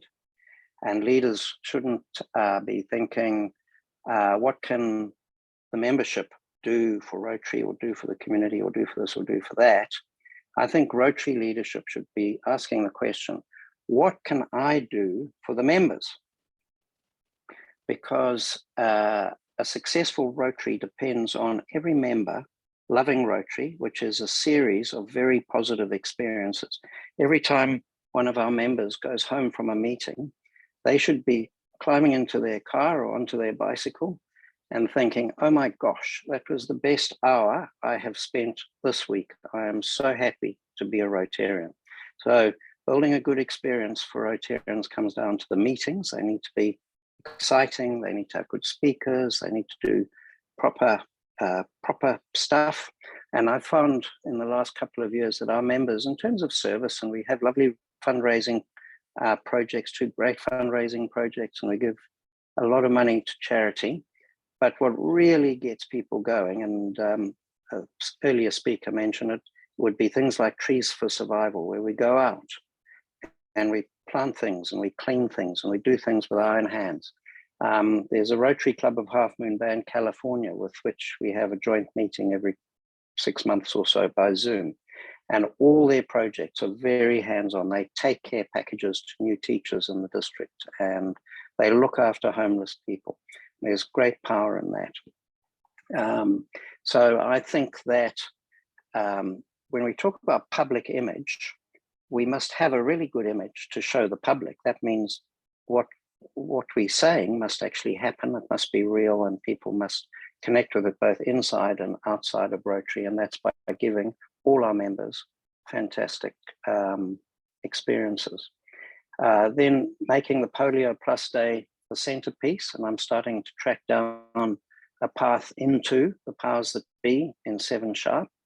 So we'll all have our collective fingers crossed for that. Leverage networks is something that Rotary has always been good at, and drawing and disseminating content to and from the clubs. As we get close to the time, I'll set up a group of all the communications heads around the district and the clubs, and talk about content, talk about where they can find content, get content ideas from them, because no one has a monopoly on good ideas. So I'm going to hurry up now. This is an extract and just really an example of the group that we've developed. There's audience, messaging, and desired takeout.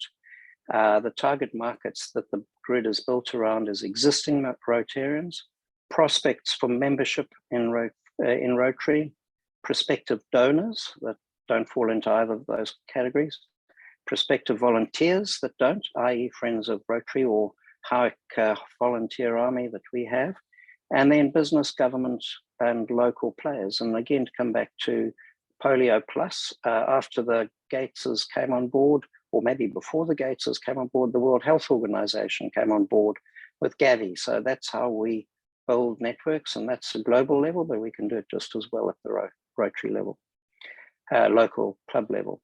So the messaging for prospects for membership is about Rotarians having fun, Rotarians doing good, and Rotarians as leaders. So hopefully what people will see on the Polio Plus Day is a lot of people who look like leaders, behave like leaders, look like they're having a great deal of fun and are doing good. That would be a very powerful message to get across.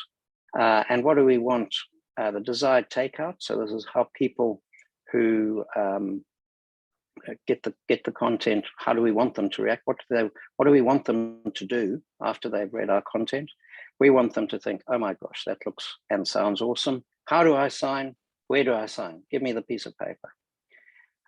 And content is always best when it's simple and punchy. And I've got a very famous one from Ernest Hemingway, which is for sale, just 6 words. For sale, baby shoes, never worn. And that's obviously a very poignant message. That's a very powerful message in 6 words. So that's the other thing. Keep it simple, keep it sharp, and keep it relevant. So your community heads can expect to be hearing from me mid-June, and thank you very much for the opportunity to share where we are. Questions?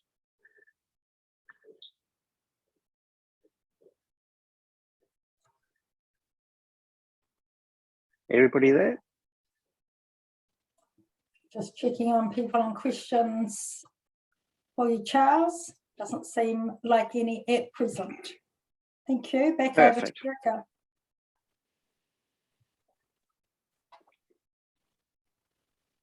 Okay, I wonder if we could hand over to, is that you, Simon? Are you next? Of course you are. Yes, I am. And I'll just share screen and you will see my desktop temporarily, and I will make this larger. And you should be able to see my screen. Can everyone see that okay? Everyone just got cool, fantastic. So yeah, just early warning, I do have 3 dogs in the room and they are special guests, so they might have a say as well. So if you do hear barking, I might mute temporarily, but they've been doing fantastic so far in the past 3 hours. Let's hope it doesn't end up with bad luck in the next 5 minutes. So my name's Simon, I'm the National and District ICT Chair.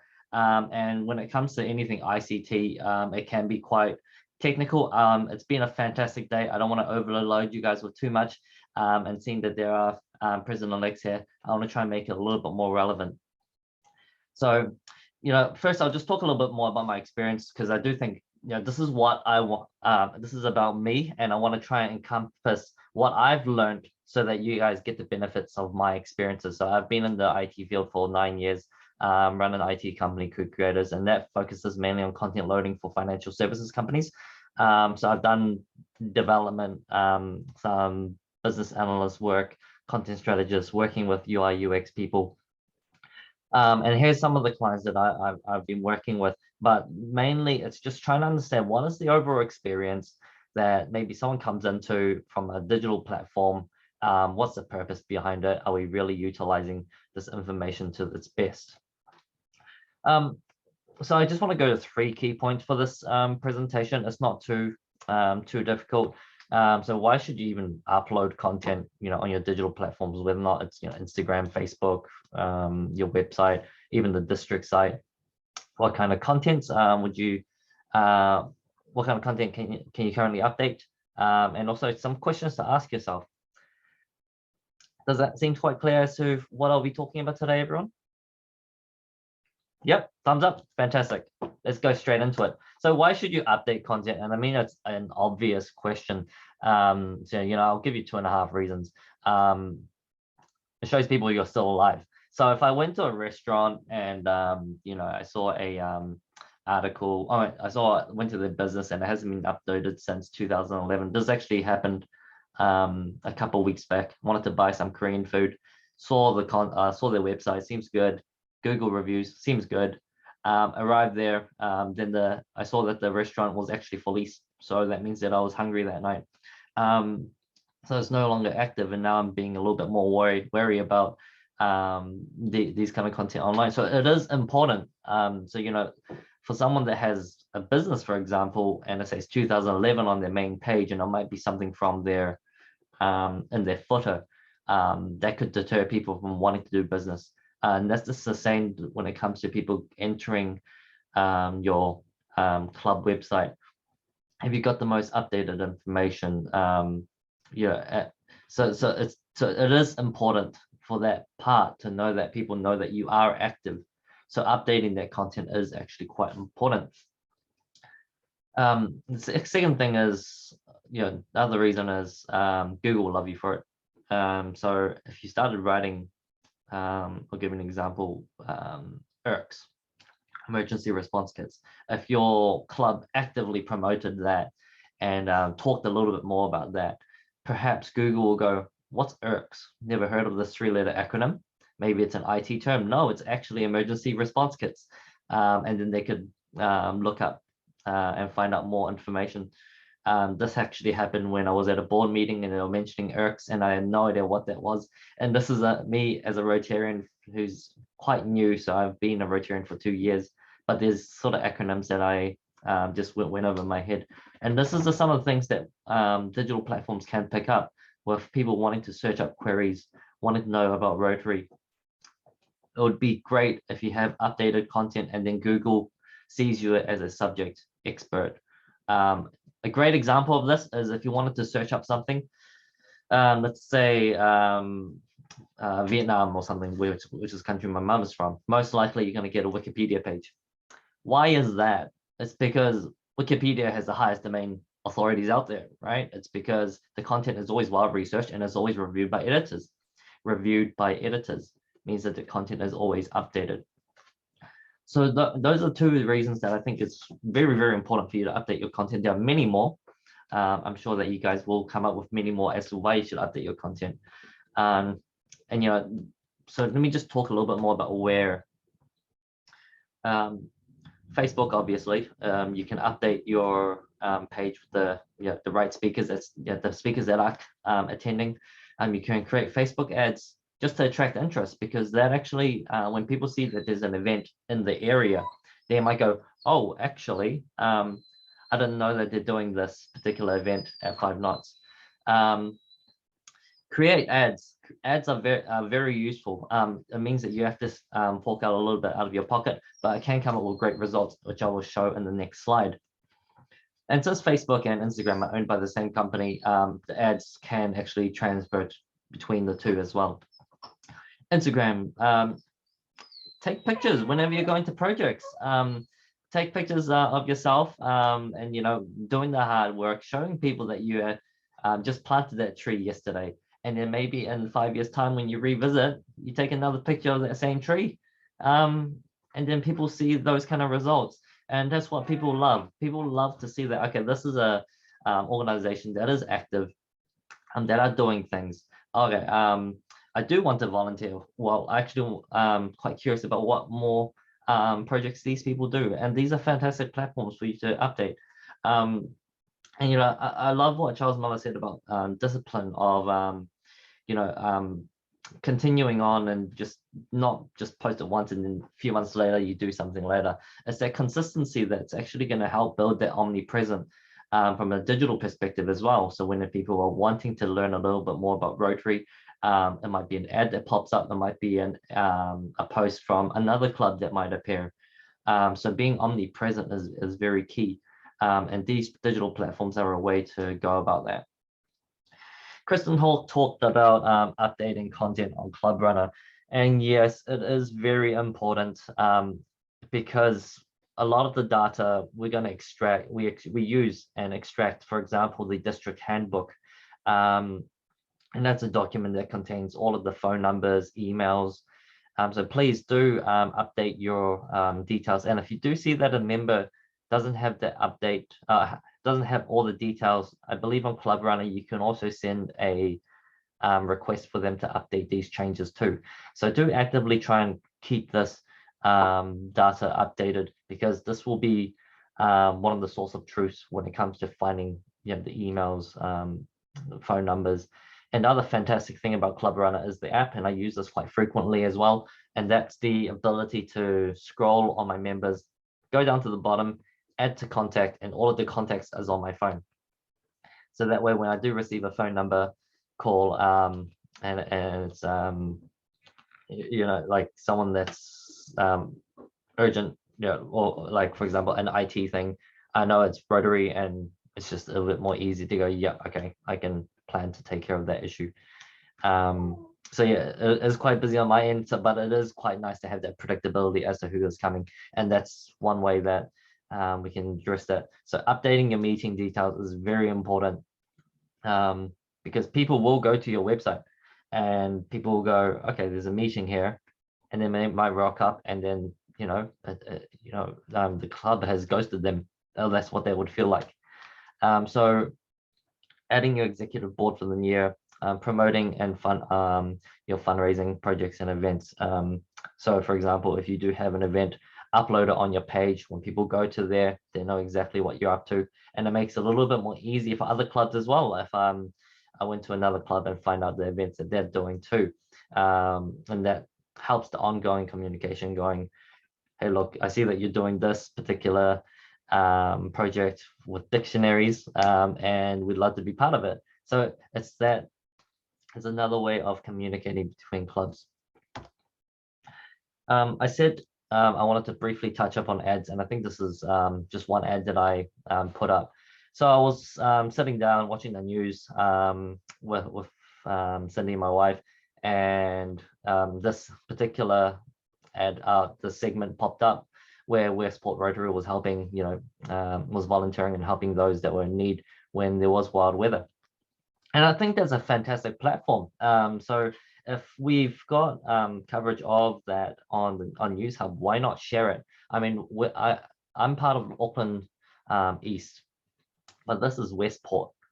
So East and West, it's obviously two different places. But I've posted up that because, it's just to acknowledge the great work that Westport Rotary have done. It's also to leverage the existing SEO that SEO standing for Search Engine Optimization, and that's the dogs. So NewsHub is a fantastic website, and having that link is going to be very good, because if people are clicking on a link, they want to know what they're clicking onto, and if they see that's NewsHub, they're going to trust that that's a good site to read. And just associate the positive outcomes that Rotary and other Rotary clubs have done. So we celebrate our wins. Now, a bit more on the boring side, the metrics, but it isn't as boring, I can assure you that. So just paying $10, this reached 1,608 people, and also 196 engagements.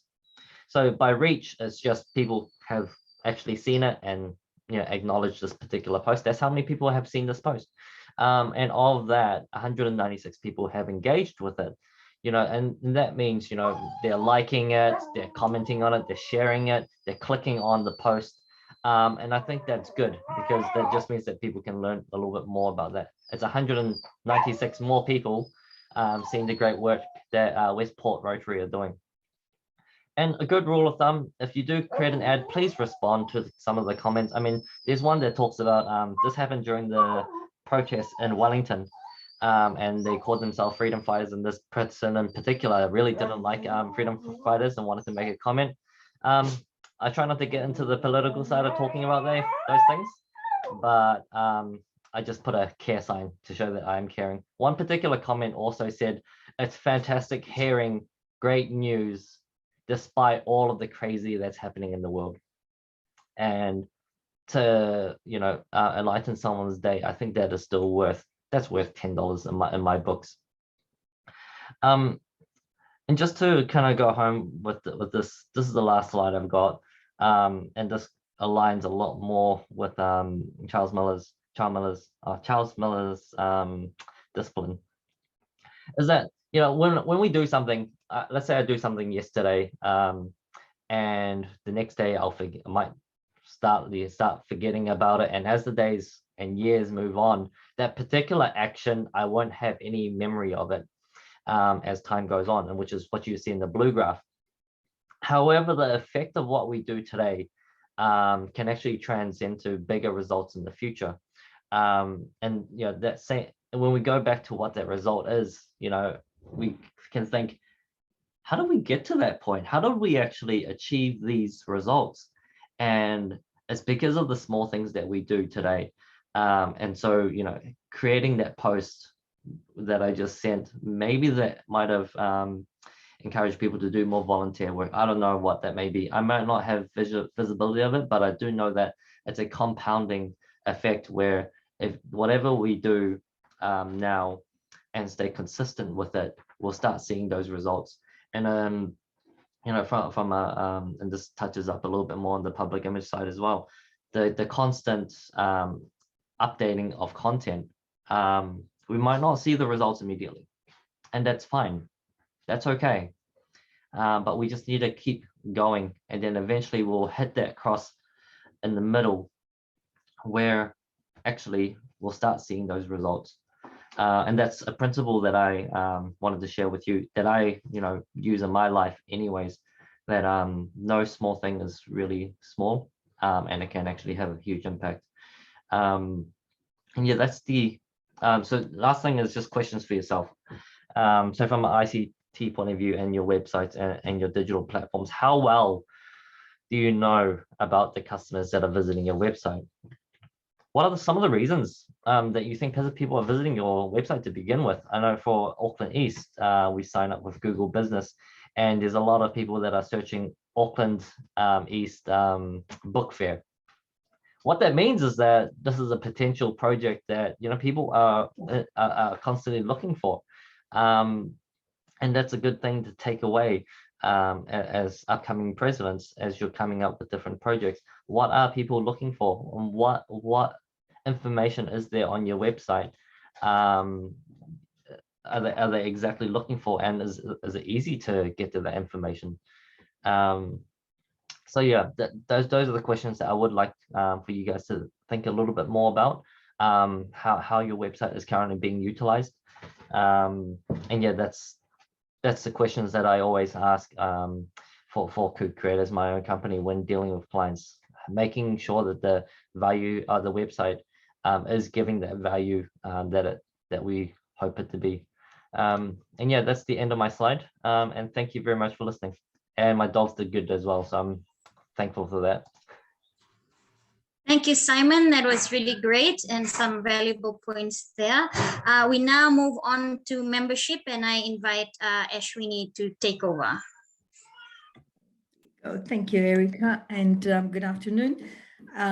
Save the best for last now, I guess, for me. So my two colleagues before that, Simon and Charles, actually covered a real integral part of on membership, which is what I'm going to talk about.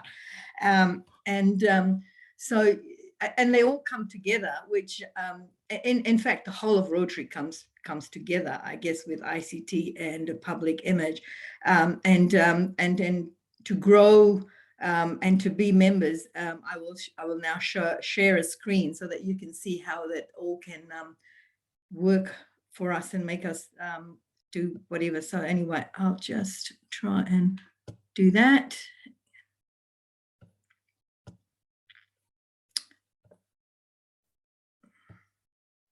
Okay, now can you see my screen, everybody? Oh, good, lovely. Okay, so my name's Ashwini. I'm from Rotary Club of Auckland Harbourside. Been Rotary for a good number of years, I think about 10, 11 years now, and I've got plunged into this role thanks to DG Steve and Alan putting the challenge out there. But I think it's actually quite.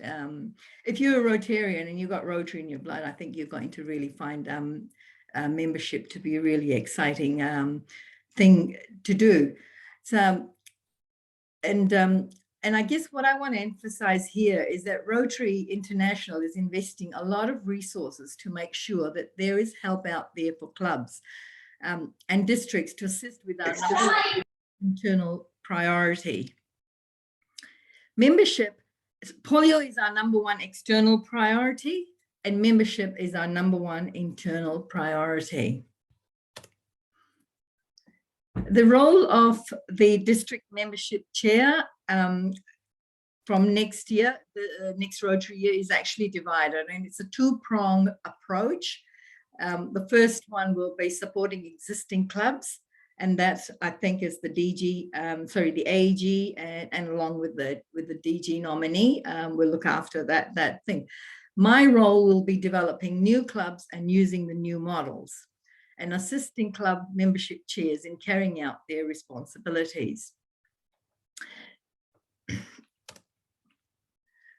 So what are some, sorry, I've just gone up one slide. So what can you do? What can you do to help?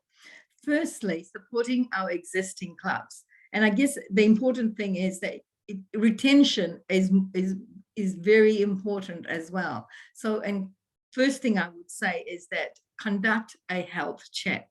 And this is probably a good time for you to go and do your health check, so that when you hit the Rotary year in July, you've actually got yourself some groundwork to work through.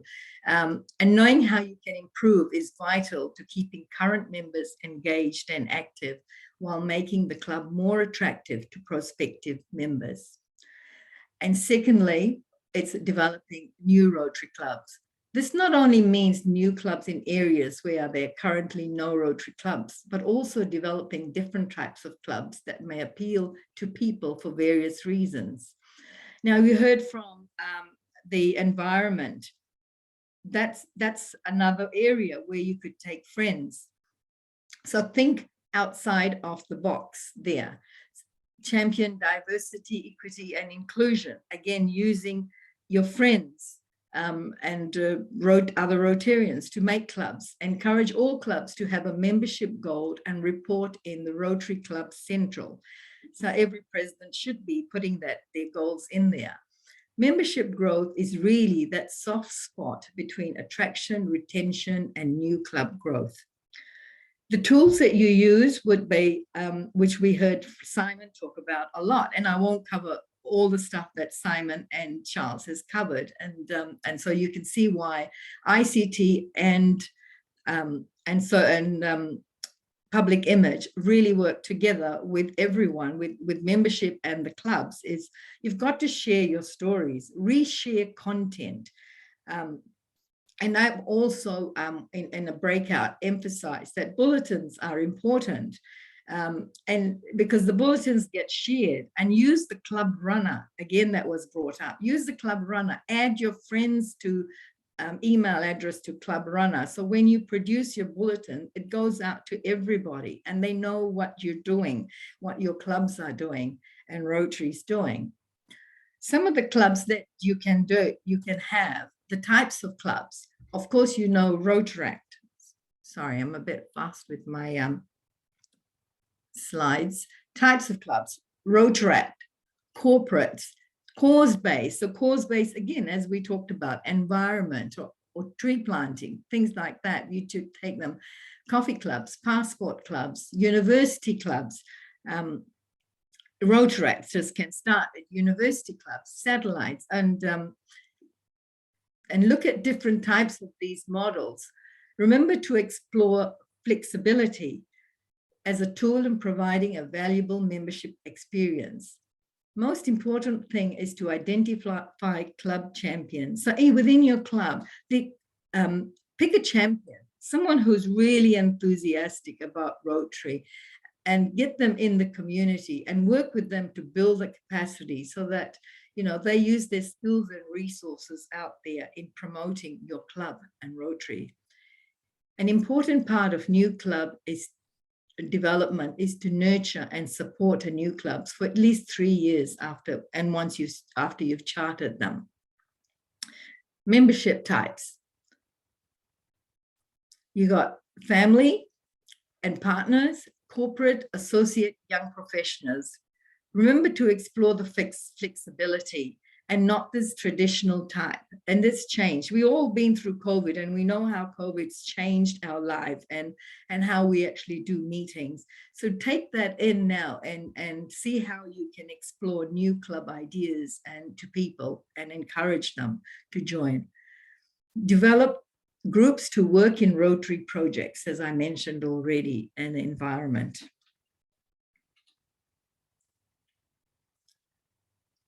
district membership development and use the resources. Again, this has been brought up. So I'm not going to talk too much about where all these things are, because we've gone through the whole day with resources at my Rotary, the Learning Center. There are lots of these things that you can use resources and learn about them. And lastly, I just want to emphasize that we have upcoming event on August 14, 15th. We've got Andy, if you haven't heard, Rajapaksha, he is from Australia and he's successfully developed the growth of Rotary throughout Australia. So he's decided to come and do a workshop for us here in New Zealand. And it's through all the five districts in New Zealand. And he's going to do that. So the 5 steps to start new styles of Rotary clubs. So I ask everyone to have an open mind as they go into the new year of Rotary and looking at how we can grow membership, how we can grow the enthusiasm of our existing clubs in retaining them. And we work together in the environment in any of the projects that you wish. Use your resources, use your colleagues, use whatever the tools are out there that we spoke about all afternoon today. So, and that's it for me. And I'm glad that others covered a lot. So thank you for that. Any questions? Maybe we'll open up the floor to questions for all 3 speakers before we head into the breakout session.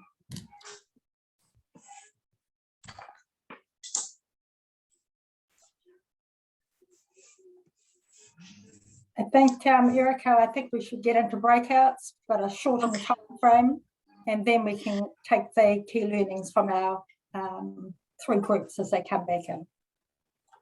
Okay, we will be heading now into breakout, and it's only going to be 8 minutes since we've gone a little bit over time. So we'll put you into those sessions and then we'll save questions for the end.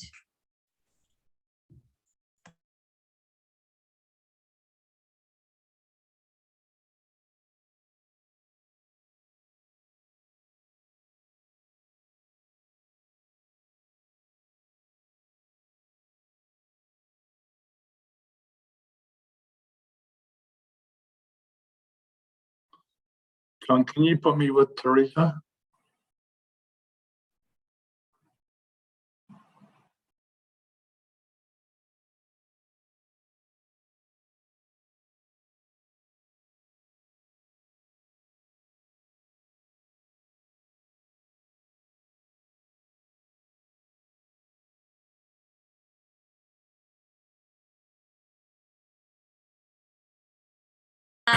Discussions, can we have the first AG discussing?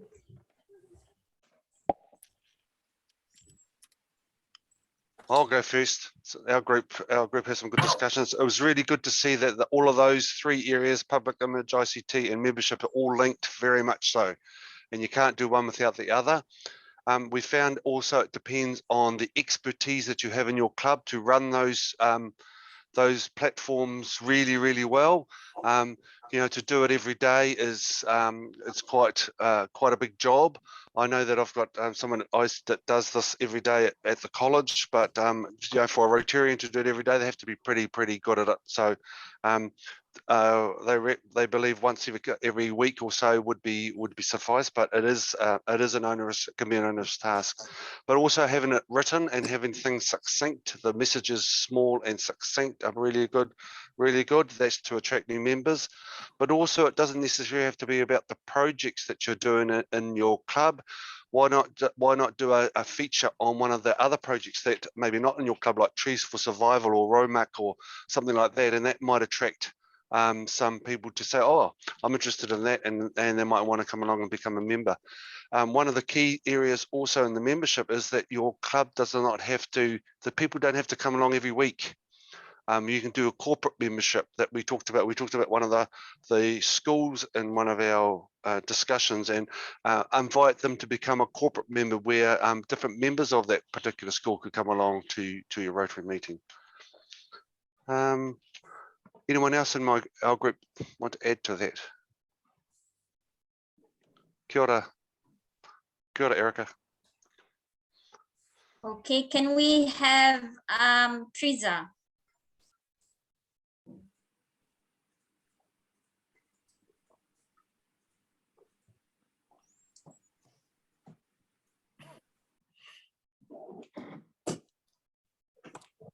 I wouldn't know if Teresa's trying to talk or not, but if she is, she's on mute. Okay, can somebody else jump in? Yes, I will jump in.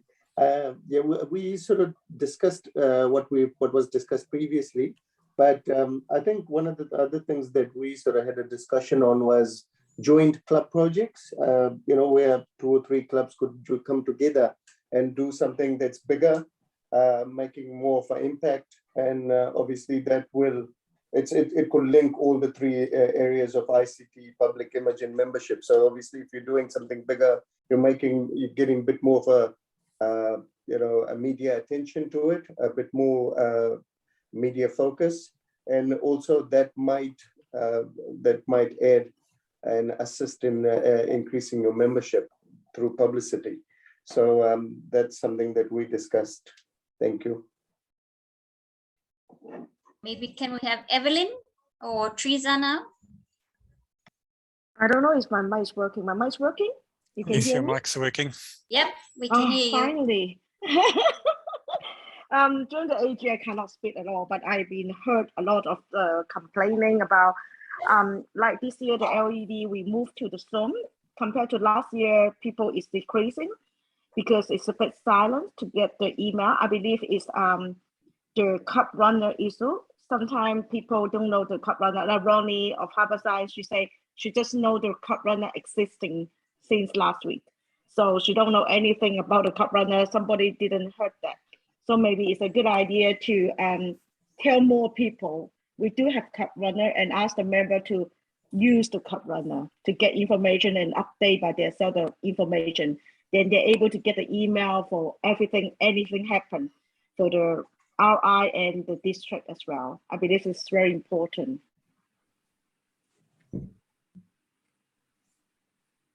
Teresa? Okay, sorry, Teresa had to leave. I'll just say one thing that we got for our group and what Suva East does, and that is for every new member, they become a mentee and then they're assigned a mentor for the duration of a while so that the mentor takes them through the whole My Rotary and whatever's there. So that is something that maybe we in Lautoka will pick up and contact Erica on how it all works.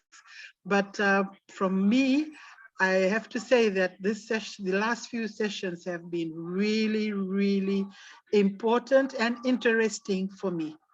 So there's quite a bit we may have to do, and especially assigning the right people to the different positions. For instance, an IT person who we have to maybe website and Facebook so that the communication goes well. Thank you so much. I am glad I attended the sessions. Thank you so much to all of the speakers and everyone that has participated in this session. Really appreciate all of your feedback and comments. And now I hand back to Edith. Kia koutou katoa, ka nui te mihi kia koutou mō tō aroha mō tō mahitahi ki roto i te ahiahi mō tō Rotary 2022-23 nō reira. Tēnā koutou, tēnā koutou, tēnā tātou katoa. Key messages for your incoming year. Congratulations and thank you to our presidents-elect, our officers-elect, that for some people have been there before and are there again, which is the power of Rotary and service. For our new incoming officers and presidents-elect, it's a new journey, and every day will be a new day. But in saying that, it is exciting that you are in those roles and the district is here to serve you and your clubs. And we serve you in ways of area governance as your conduit to the district and to people that might be in positions such as ICT, such as youth and leadership, etc., etc. So please keep in touch with those people. For the club officers and our new learning for some people, please get curious and go to the Learning Centre. You might discover some information that can be of use to you going forward. And those courses are there as tools for you to go forward. And of course, within your clubs, on this call, as has been for the last session, last Sunday, we have a depth of leadership and knowledge across our district in ways that many other districts are envious of. So go to those people, reach out. This will be online as an uploaded recording in the district learning and development site, as will the availability of the PowerPoints going forward. We are only an email away or a phone call away. So go well. As I said, good luck for your incoming year. We are here to serve you. And I'm going to have the last word for DGE, Alan Smith, as he leads us out of this session and into 2022-23 as we imagine Rotary. Kia ora, Edith. It's interesting because what Edith did was just stole my presentation, which is fantastic. I want to take you back to last weekend at the beginning when we talked about investment in Rotary as far as either increasing our volunteer hours or increasing our budget. And you supported me and the district in relation to both. And I hope that over the period of days, the last 2 days, last week and this week, you've seen how that investment is going to take us forward with the presentations and the discussions. But it can only work if you engage with us. The district is a group of volunteers. This is a program that started off with Craig, and then Steve, and then myself have taken along the journey. We've been fortunate to have Edith and her team behind us during these sessions to enhance us with their skills and their knowledge in delivering what we believe is a world-class presentation electronically to make sure that we all can work together. Steve and Edith are in Fiji in the next week or so. I'm in Rarotonga the next week or so. And it gives us a chance now to mix and mingle in those areas where you haven't seen a district governor or representative for some time. As I said to Margaret and to Erica and Teresa, when Steve and Edith come to Fiji, make sure the room is not only full of Rotarians, but full of business people and professionals and school principals, etc., who they can learn more about reasons to join Rotary in your world as well. Thank you for your time. Appreciate that the last 20 are the ones who have had the long stay. And my own club has supported me really well over the last 2 weeks during this journey, and I thank you very much for that. So go and have a beer or a drink or relax, and thank you very, very much for your time and effort, because I know that we've got the groundwork, and you've seen some of my officers and directors passionate about working beside you. DG Steve, Edith, thank you very much for your support, and we look forward to the year going ahead. Thank you.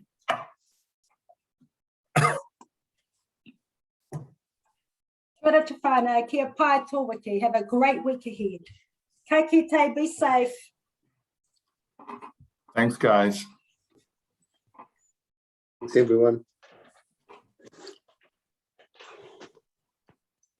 I think Erica's gone. Yes, they were having huge power problems. Yes, yeah. They were I saw bouncing. that come up in the chat. Yeah. Yeah, bouncing backwards and forwards all the time. You did Okay, well, thanks. Ashwini. You're We've on just mute. just got to get that promotion of Andy and Barbara's tour underway, and I saw it popping on my screen this afternoon, a message from Tony Hayward that he was pretty excited about it as well. So, you know, I think it's gonna make a difference, and we just got to get in behind it. You know, the beauty about it being in August is that we've got conference out of the way. Everyone's comes out of conference at a high. We've got the changeover the following week. I'm excited that I've finally got a district conference venue to talk about in the new year. So that's going to be great. And so, you know, with your team and the people around you and the clubs involved, they only want it to happen and do good. So, you know, it was a good start. Thank you, Ashwini. That was great. Promoted in the bulletin, Ashwini. You're on mute. Send it along to Fee from our club. She's doing the bulletin now, setting up. And I said, let's get as much of 2022-23 in there if there's notices to go out. So she's aware that things will be coming in. Okay, sure. Yeah. I'll write a blurb. And I was thinking, Alan, I can ask you that we should do a little flyer and have it at the conference, you know, just. Yeah. Oh, absolutely. Yes, absolutely. Yeah. Yeah. And we should send start it out from to clubs through Club Runner. Send it to Kirsten, and she can send it to current presidents or their links or whatever, so we can get it 3 ways. And secretaries. And secretaries. Yes, use the Club Runner. After all these years, if someone says they don't know what's Club Runner and how to use it. She was from your club. Yeah. Hello, Harborside. Come in, Harborside. Come in, Ronnie. Also too, John, I don't not appreciate the effort you do and behind the scenes. It's yeah, it's been a long year this year with the training we've done, and I think we've done a great job.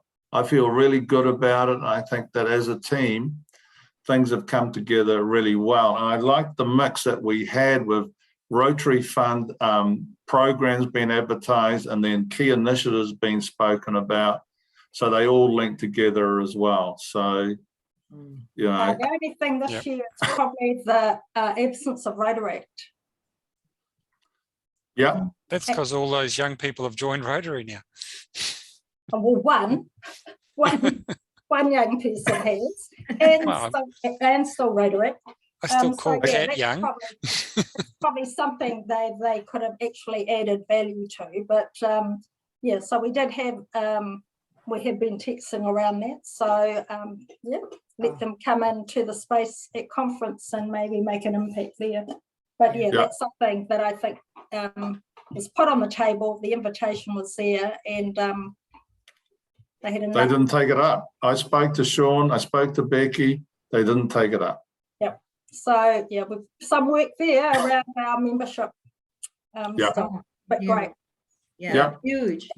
Yes. All right, guys. Okay. Okay, so we're not doing a 5:15 to 5:30. We didn't do a poll. I forgot the poll for that session. We didn't do a poll. No, I was ready. I messaged you. I know you were. I know you were. Message me. I saw it there. Yeah, cool. Doesn't matter. It is what it is. I actually wasn't going to bother saving the chat either. It's just there's not a lot in there. No, there was nothing worth saving. I think. Recording now, we probably don't need. That's true. We should stop.